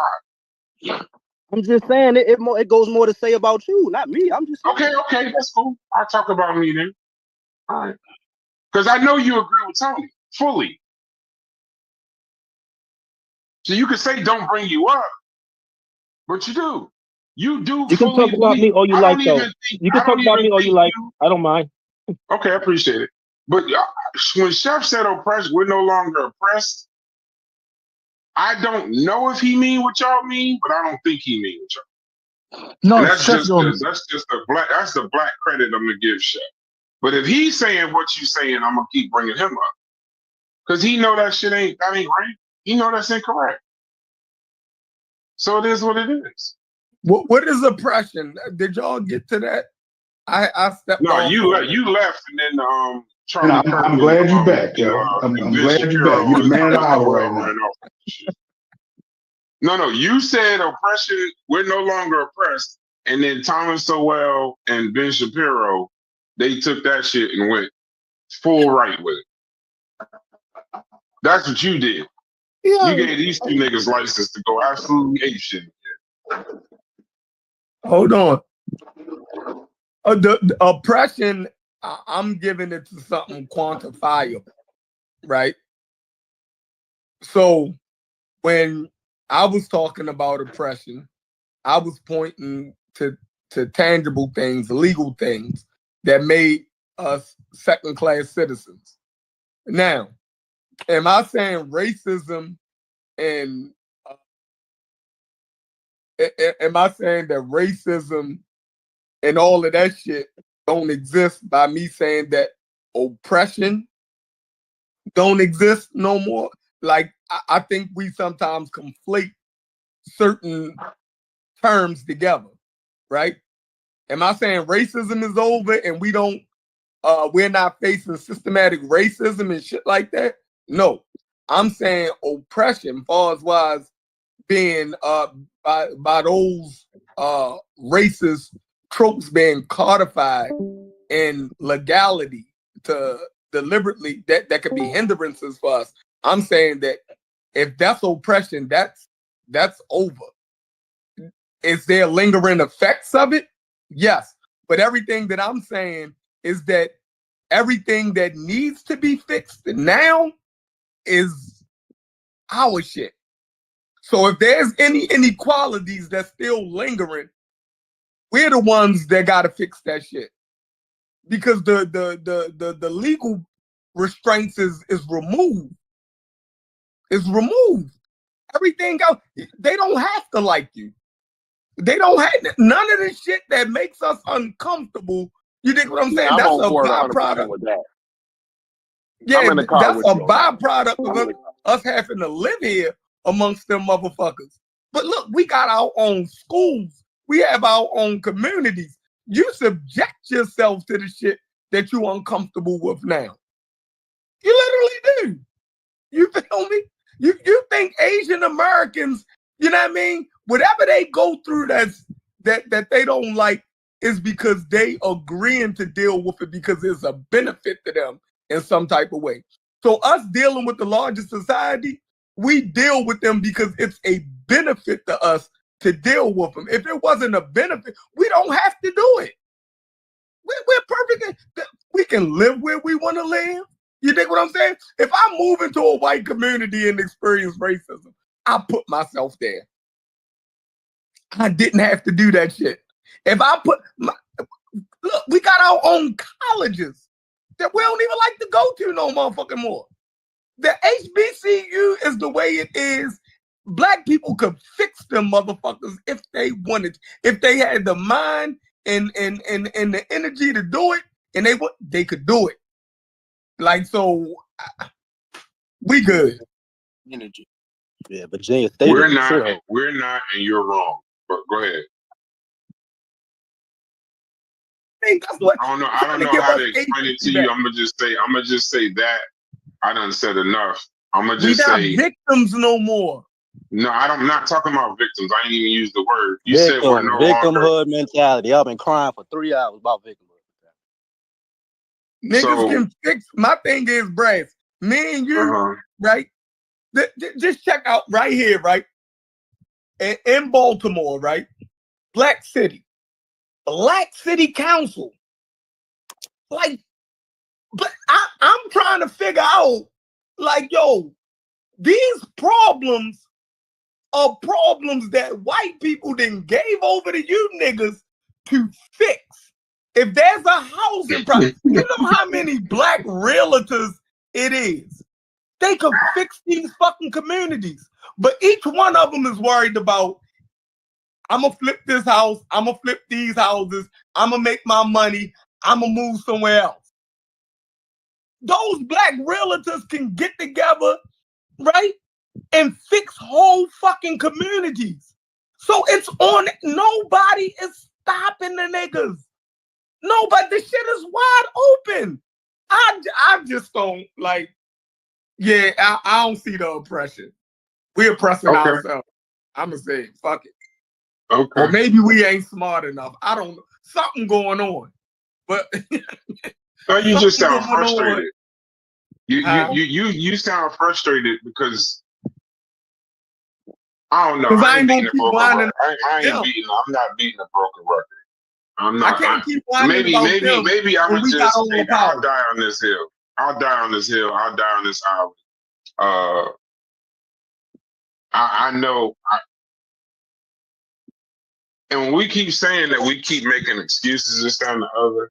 I just ain't forgetting the people that I'm not just gonna tell every black person that is struggling, that they're suffering. I'm not just gonna tell them motherfuckers that. They just pick yourself up, bro. When I know it's a lot of shit weighing on them in ways that they don't even know. They don't even see. When you say, you're saying what you're really talking about in all of this with housing, finance, all this other shit, you talking about the wealth gap. And I'm not talking about individuals. No, I'm talking about social. Oppression, racism is individual in my mind. Oppression is something when you socially dominate another class of people, and they're still doing it. And the effects of the oppression, the fact that it's still here, don't mean that you can run from it. So Chef, let me ask you a question. When you say that we're no longer oppressed, right?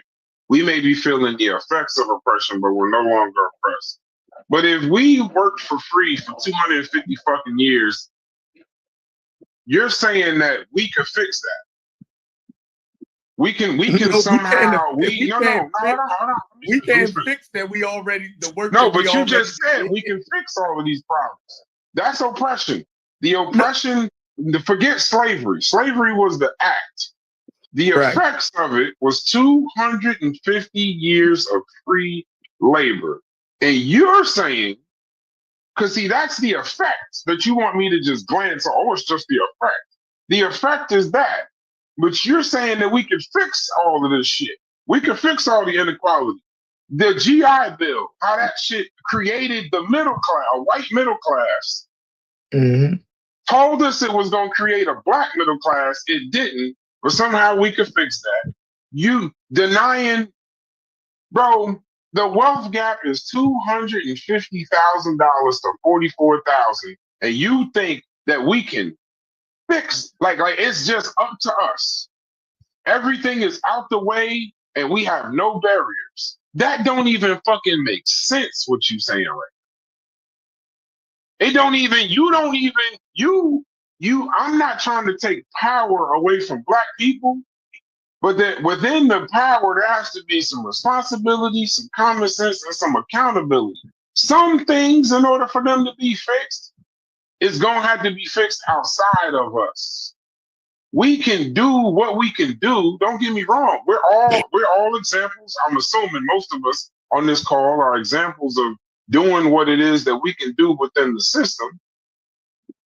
But to say that it's completely up to us, to say that we're still not being redlined, to say that we're still not being over-policed, similar to the slave codes, similar to Jim Crow, to say that we're not still being mass incarcerated to make goods for free, like slavery, to say that all of that shit just went away, Chef, and that it's up to us now to fix this shit within these new parameters of oppression that don't exist? Come on, Chef. You might this gonna take you ain't gonna be able to flush this out in the Discord chat. And the sad part is I think you are actually saying what Freddie and them is saying, which is disturbing to me now. Like you might not oppression never leaves, it just evolves, bro. And I don't think you in this Discord chat is about to make me believe that all of a sudden just the oppression that we face left and it didn't evolve. Oppression doesn't go anywhere. It just changes. Well, I heard him. I heard him this time. What a message to tell the children. So what you ain't got no what I'm getting, you are a kid. What I'm getting out of it, Brad, because again I hear things a little different, right? And what I'm getting out of it is basically he's saying, like, the shit that we can do something about, let's do something about that. You know what I'm saying? Like there are things that we can do now that we couldn't do, right? And so with those things, with those tools that we have in the toolbox that we didn't have, let's build things with that, with the tools that we do got. You know what I'm saying? And I definitely agree with that, like, especially when he talks about the real estate and different other issues. You know what I mean? Like we there are things that we can do and we should do to better ourselves as a group, as a people. You know what I'm saying? And I'm not gonna never argue against that. But am I arguing against what you're saying, Brad? Not. Don't think for a second I'm arguing against what you're saying. But I do hear Sheffrin, and because I'm one that I'm one of those accountability people, right? I do think that we all have our own agency, and we should hold ourselves accountable for kind of our situation, you know. And I think that that's a more of a one-on-one thing than like a group thing, right? So each individual got to strive to better themselves, and that'll make us better as a whole. You know what I'm saying? And then always look back and pick somebody else up too. You know what I'm saying? So I think I don't mind the accountability, Corey. I don't mind the accountability, but while I'm being accountable, I'm not gonna act like it's not there. That's where we not gonna agree. Who's doing that? I can be accountable. I can be accountable, and I can go out and I can create generational wealth for my family. I can go out and teach others how to do it. But the one thing I'm not gonna tell them is that, yeah, but you know that redlining I'm talking about, man, it don't exist. The wealth gap, just get out there and work. Now that's fine, but I'm gonna also tell them that there is a wealth gap that exists because they need to know. Because if you know, the throwing the bootstraps at you, that's a little dishonest. You know, I was gonna say, who's doing that though? Nobody is ignoring none of those. I think I've heard you. Chef just said it don't exist. I heard you throw some bootstraps. He said what don't exist? Systematic racism. Chef just said oppression don't exist. In the way that y'all are describing it, no, it's not. But I don't think so. I think it's still, like you say, remnants of the past. But when y'all bring up shit from the past, acting like we got that same, tug on us now, it's not true. Yeah, when I'm hearing him say it, I don't agree that oppression doesn't exist. I don't agree with that. But when he describes what he means in that way, he's saying that a lot of those barriers have been lifted and those stances have been softened up over time. I wouldn't describe it as if it doesn't exist, but I get what he's saying. But you can't get past the part. Listen, I wouldn't say it that way. The argument, but not the argument, the discussion. I'm trying to figure out how we keep saying these words. I don't agree that it don't exist, but I understand. I'm letting him be a barber. The basis of his argument is that it don't exist. That there is I'm letting him be a barber. I'm not holding him to the rigid definition. I'm working off the explanation he gave me. Chef, hey, Chef, you round the corner from that. Bryce in the bottom, I want to ask the question. What do you mean by the wealth gap? Because the reason, let me frame the question. The reason I ask, is because from here study the economic situation, right? The 1% hold the most of the wealth. And even the white middle class has been steadily shrinking since like 1980s. So when you talk about the wealth gap, are you talking about the wealth gap amongst the working part and the so-called shrinking? No, we're talking about white to black. We're talking about white to black. But all Just white white to society black. don't have a conglomeration of wealth because the wealth is No, captured white by median. 1% of the people. There's a median, but there's a median in there now. There's a median. White median wealth to black. When you do wealth gap, you're not talking. It's not. We're not talking about the class aspect. We're talking about the median aspect. The white median wealth is Hold on. The white median wealth is 250,000. The same median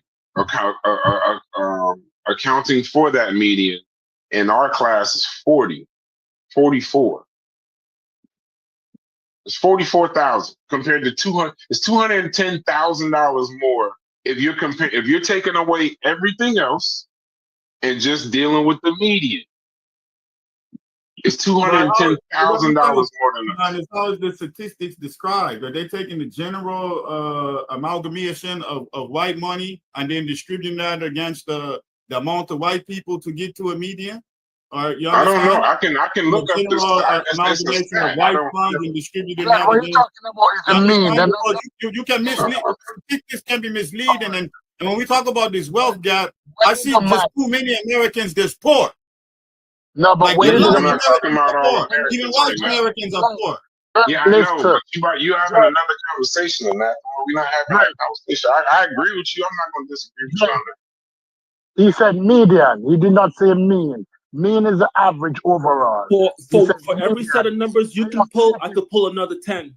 I know, because you're doing the Charlie Kirk shit right now. Oh, that's a low blow. I know what he's doing. Crazy. No, I know what he's doing. Everything that we say, everything that we gonna say that proves this particular. Bro, do you understand that's how Charlie Kirk died, bro? No, let's not bring up Charlie Kirk. No, I can. Don't stop. Hold on, wait. What to say? I can say what I want, and I'm not done talking. I'm saying with him. I'm not. Why did you go straight to? I'm not done talking. Let him talk about Charlie Kirk. Yeah, let me say my point. I don't want the nigga to die. Hey Tony, I don't want you to die. Right. So this time when you leave, just stay gone. You keep saying you can't, and you hate what we talking about, but you keep sitting in this motherfucker. That's the wildest shit ever. But Tony, I don't want you to die, and I don't want you to get shot in the neck. That ain't what I'm saying. What I'm saying is, every time that we keep talking about something else, like when Charlie Kirk died, do you know they was asking him a question about something else? And he was about to say, but what about the gang violence in, I'm guessing, assuming Chicago or something else? But before he could say that shit, he got hit in the neck. So every time we start talking about, I know that's the Charlie Kirk shit I'm talking about. Every time we start talking about one thing, you just said, forget how disturbing the median wealth between white and black is $210,000 different. Fuck what Brass is talking about. Let me just go get these other 10 stats. Yeah, exactly. Fuck your other 10 stats. We talking about this right now. Stat. That's fine. But you know what's funny? I said Anathema, you got to know that we always funny thing talk is, about Tony, the you just did. disparities Hold on, in Corey. white Hold on, Corey. Corey. You know what's funny, Tony? No. You know what's funny, Tony? You know what you just did again? You know what you just did? When I said black wealth and white wealth, I know you think you could talk over me, but it'll never work. I'm saying to you, listen to what I'm saying, Corey. Let me just get this point out. When you say fuck yo stats, you know the funny, you do this, you pick and choose. You and Fetty do this shit all the time. Chief X do it sometimes, but I pay attention when y'all two niggas talk. Because you keep saying fuck yo stats, like the bad ones don't apply to you too. But when I said black wealth and white wealth, I said us and we. When you said you gonna go get 10 other stats, you said your stats. Nigga, that's you too. Didn't you say you was black? These black median wealth stats, that's you too. So this ain't you. These ain't we ain't talking about you. Bro, you're relentless, man. You know what I'm saying? No, I'm asking a question. Are you not talking about you? That's one thing about you, bro. You really, you know what I'm saying? You don't let You know what I'm saying? You with it. If that's your answer, man, I guess. He's saying you got him. You won't let He ain't got me. Hell no. No way. Every time I bring up a negative stat, y'all niggas say you. I know that that's me too. Hey, but I know that if I don't want them to think that we don't acknowledge the wealth gap, the disparities in some of the poor white communities. We did a whole conversation on that before. You know, we talked about. I even shared the one video about the people down in, I think that was Kentucky. Appalachia. The white Appalachians. The Appalachians, yeah. So that we understand that, and that's one of my talking points too. Like that's one of my biggest issues is that, you know, the projects need to go down to the trailer park and have a conversation. We need to have a barbecue and a beer. I always say that, bro.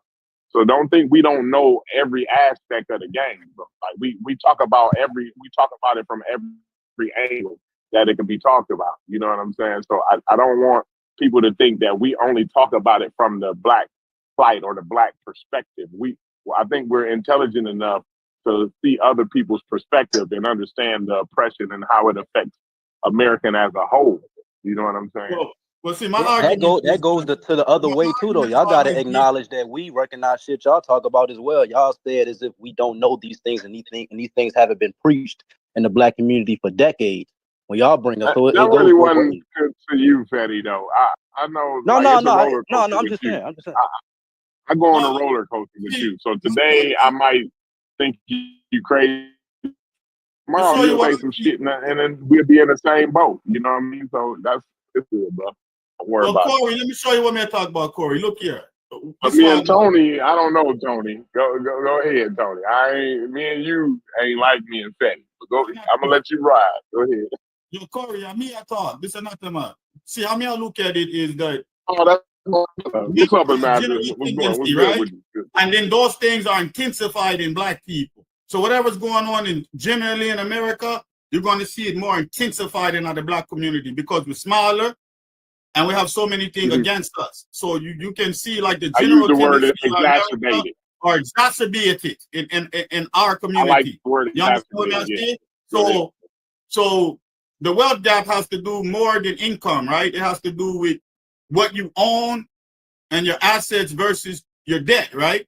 But if you live in a poor community, more than likely you're going to operate with a heavy debt and less assets to balance that, which means you're going to have a larger gap in terms of your actual wealth to debt, right?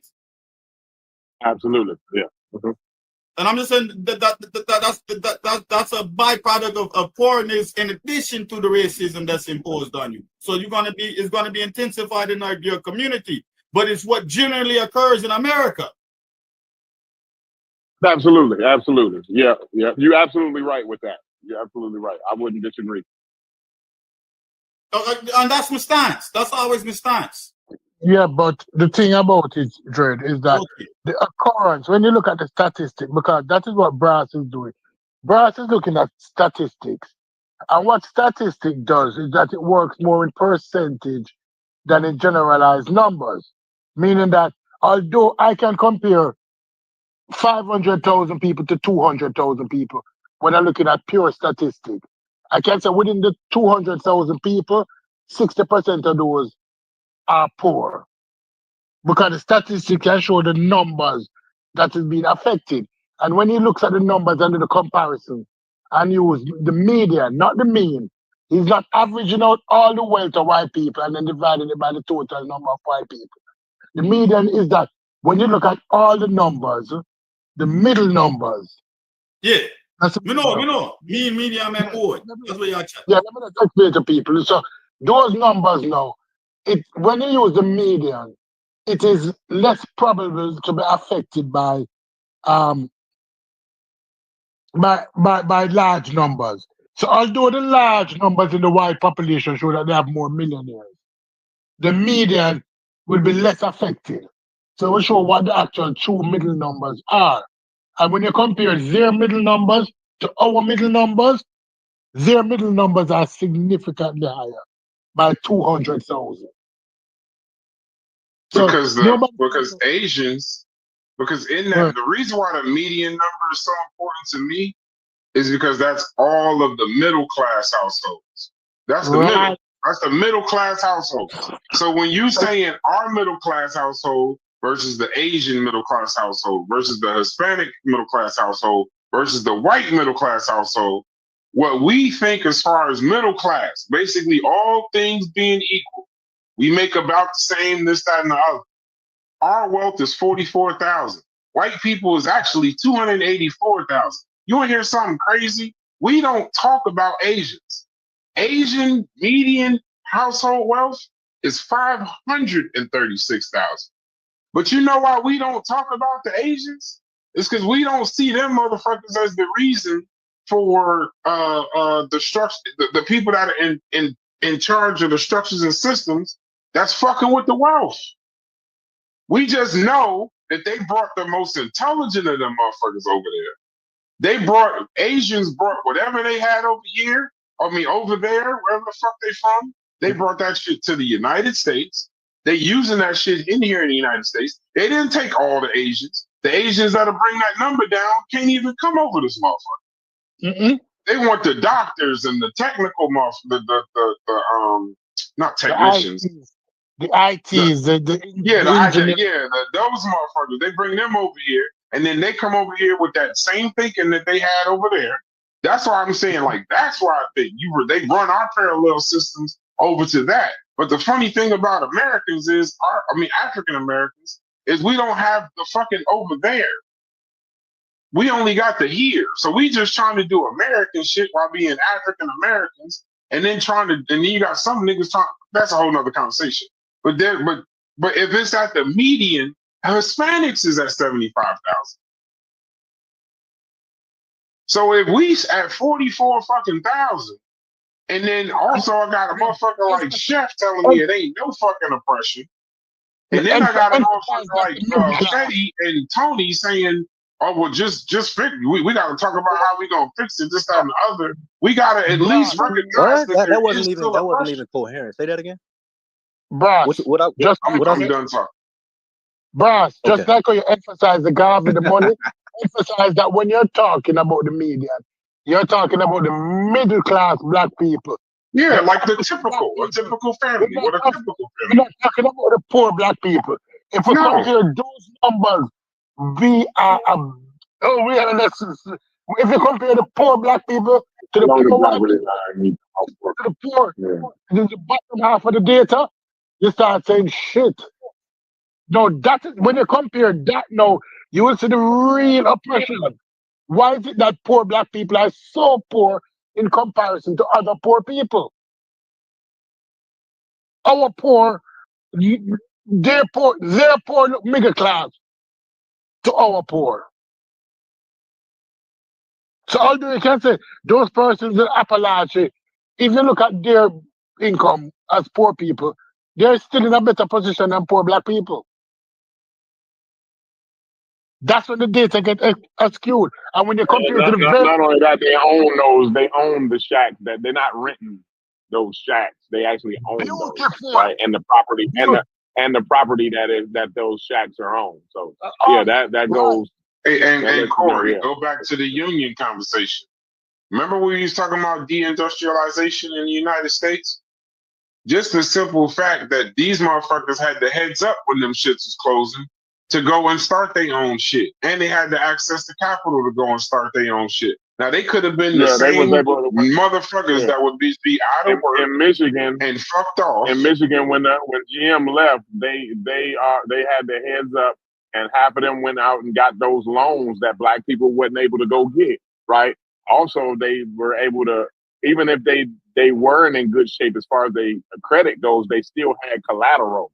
You know what I'm saying? So they had collateral to put up to get a small business loan or whatever. That those black men and women that were working at GM didn't get to take advantage of it. You know what I'm saying? So yeah, definitely, it's a systemic. Like No, but no, the oppression just left.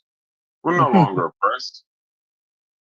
You know, pick yourself up by your bootstraps and go be middle class, and still be in that $210,000 wealth gap against the people that oppress you.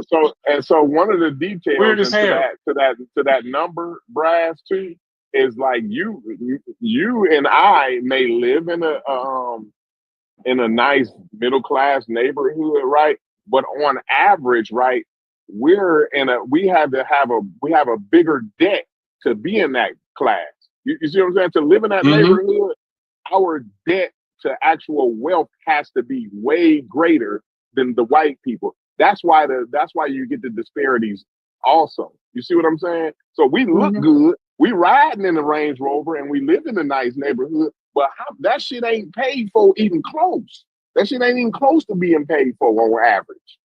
You see what I'm saying? And the interest and APR rates on the shit is out the window. Yeah, and your mortgage is higher, and the neighborhood you live in is worth less. Like y'all can miss me with that. I had a Garvey conversation last week. We could have an oppression conversation. Anybody who want to get put on a fucking Summer Jam screen, I will put you on the Summer Jam screen for saying that shit. If I gotta prove to you that the oppression still exists, I'll do that conversation. But I want to do a one-on-one pause without Thomas Sowell and Charlie Kirk. So whoever want to actually have that conversation, we can have it. But I'm not dealing with the fucking peanut gallery. Motherfuckers telling to pick it because that shit is infuriating. Why can't two things be true? Like you can be Thomas Sowell and Charlie Kirk? Never mind, bro. No, you said two things being true. We still need to be responsible for ourselves. He still don't get what I'm saying. That's why this shit is hilarious. Is that what you're saying? But you know what's funny? Niggas don't get what I'm saying up until this point. I don't know. I've been saying. You know what's funny, Corey? I don't look at black people as irresponsible. I don't look at us as unaccountable. So I don't think I have to advertise that we have to be. I think I'm saying no. You're going to talk about white supremacy and oppression for 3 hours. How come, you get so much? You don't have to listen. Let me finish, bro. How come you just said you didn't want to be here? Let me finish, bro. Okay, go ahead. Damn. No, I'm saying, bro, it's funny because I see a pattern not only in here, but just the black internet at large, right? Like I sent the video earlier. It don't matter if you white, black, whatever. If you critique, if it looks like you're critiquing black people in any way, you're either going to get labeled a coon, going to get labeled a person who's echoing white nationalists, for anything, versus actually having the conversation and saying, even though it's the systematic shit y'all be talking about, most of us aren't denying that. But if you're leaning on that to express why we're in every, messed up position without talking about things dealing with culture and things we can do on our own, that's how I know it's promoting victim mentality. Because at the same time, again, the main objective is to cast out the black person who's talking like this. Oh, you sound crazy. Black people as a whole, when you go outside, do you see black folks with a victim mentality outside?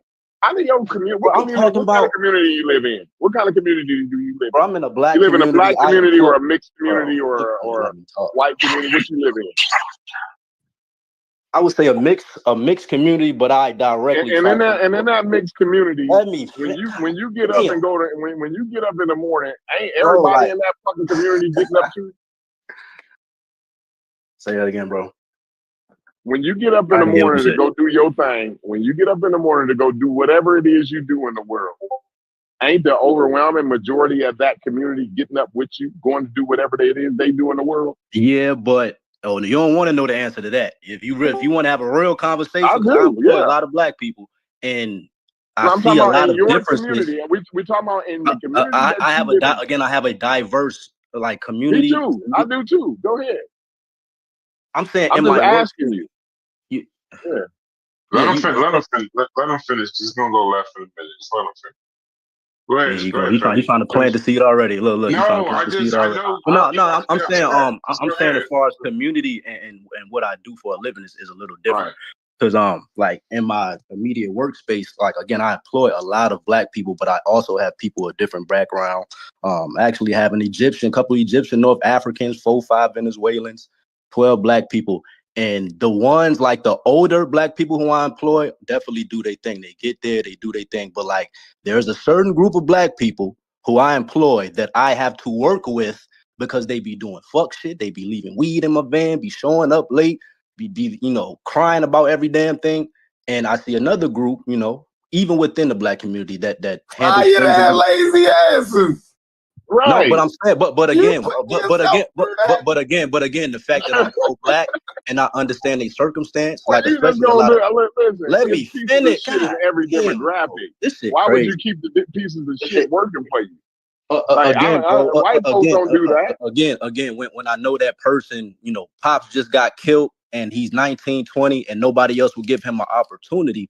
That's where my blackology come in. A lot of niggas be on the internet and express their blackology, but for me, I actually try to I'm help. the same way, but I'm not gonna sit up and complain and say like I'm not complaining. All black people is representative of this one. Who said that? I didn't say that. I didn't say that. I didn't want to know the answer. Y'all got it, bro. Y'all got it, bro. Y'all got it. Fire his dumb ass. It's not even I fired plenty of people. Do you think for 1 minute? Hey, can y'all please Corey, hold on. 3,000 motherfuckers. Hold on. I just need him to know. Just listen. Just follow one thing. I need to know. Do he think for 1 second that I'm gonna keep not listening to you? He's a nigga? No, but y'all keep cutting them off. Let them finish the sentence. Yo, listen. All of us in here can get cut off. Fetty can't get cut off, bro, because it's gonna fuck up the conversation. Let the man finish his sentence completely, and then everybody talk, please. Because I actually want to hear this shit.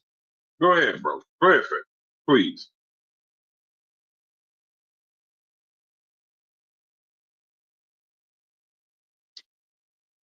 Okay.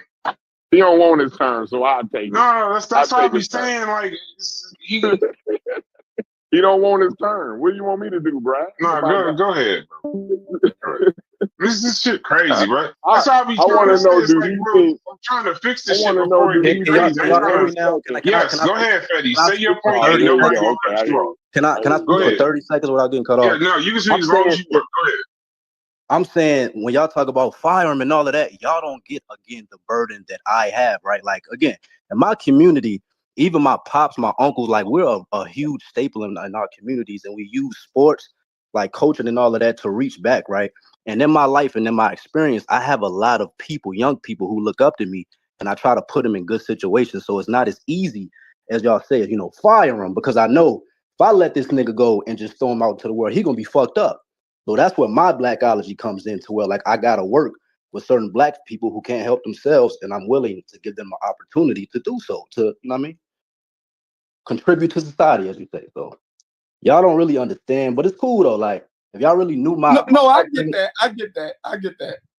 We fucking with. I get it too. I get it. No, I understand, Fetty. But the thing about me, see, when your blackology starts to hurt your business, or you know what I mean, the quality of the product that you're putting out, then you need to rethink your blackology, brother. It's not hurting me to the point where it's hurting my business overall, but on certain days, well then don't bring that dude up then. No, he's just a family friend and you don't let him get away with murder. Again, two things can be true, bro. I done been there before. I've been there before, bro.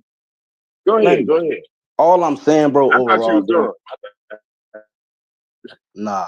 Overall, bro, all I'm saying is that when you go to the habits of wanting to maximize yourself every day, attack the day, and all of that, I'm just saying most young black people who I hire in like between like 19 to 23 or 24, a lot of them don't take this shit serious. And based off the fact that I have people coming from Venezuela, other parts of the country who got families, my nigga, these niggas got families. They immigrated here and they get into it. They like, yo, I'm willing to work however amount of hours, 7 days, like get into it. And I just see like me seeing that, I just see certain differences in the older black people who I employ. We talk about it as well. Like, yeah, these young folks, man, they complain about it. So it's like I challenge you to hire a 19-year-old white boy and let me see how much production you get out of that.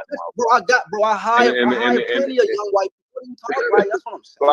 The Americans, period, don't have a good production. Here we go. As teenagers and shit. All right.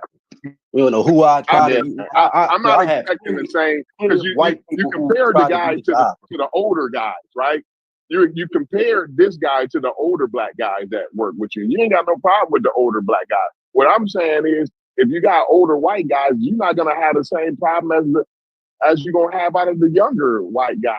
If you don't see the younger white guys, they're gonna go to the bar. Listen, I got you. I wasn't trying to make a direct parallel to white people. They go to the bar, get fucked up tonight, and tomorrow we got to start at 2 o'clock. Bro, nobody. How many of the 19, 20-year-olds gonna show up late?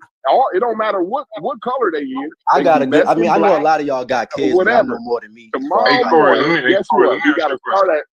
I got a good idea of what these young niggas around here doing. They mentality. You can't tell me without. You can't tell me without seeing my 20-year-old black guys. You ain't about to argue. Honestly, Corey, are you trying to talk with Freddie, or are you trying to argue? Seriously. No, I'm just trying to get the point across. It's like the example, like you ignore, like you trying to make I know, but this example, and you don't know who I hire. You talk about hire a white, like bro, stop that. No, but I'm saying, if you're trying to argue what I'm saying is, he didn't understand why I said that. I understand because you're trying to make a parallel to say, Americans do certain things. So I get what you're saying, bro. I'm talking about I see differences, patterns within demographics of people that go outside. It's worse in the black community. Okay. I got you. See, that's what I mean. I think you just tried to argue with him. You just tried to argue with him. Just argue with him. Cuss him out. But don't think y'all not having a civil conversation. This isn't civil.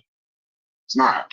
Neither one of y'all is listening to either one of y'all. They're both not listening to y'all just he's a different kind of conversation. Listen to everything he said. I listen to everything he said. He just want me to let him circle back around and say it again. Like, I've heard what he said though. What he gonna say what did he say that I didn't hear? I never understand somebody that don't want to talk to us but can't stop talking to us. That's the funny part. Freddie really don't want to talk to us. He don't. I ain't. No, he don't. He really ain't trying to have a conversation.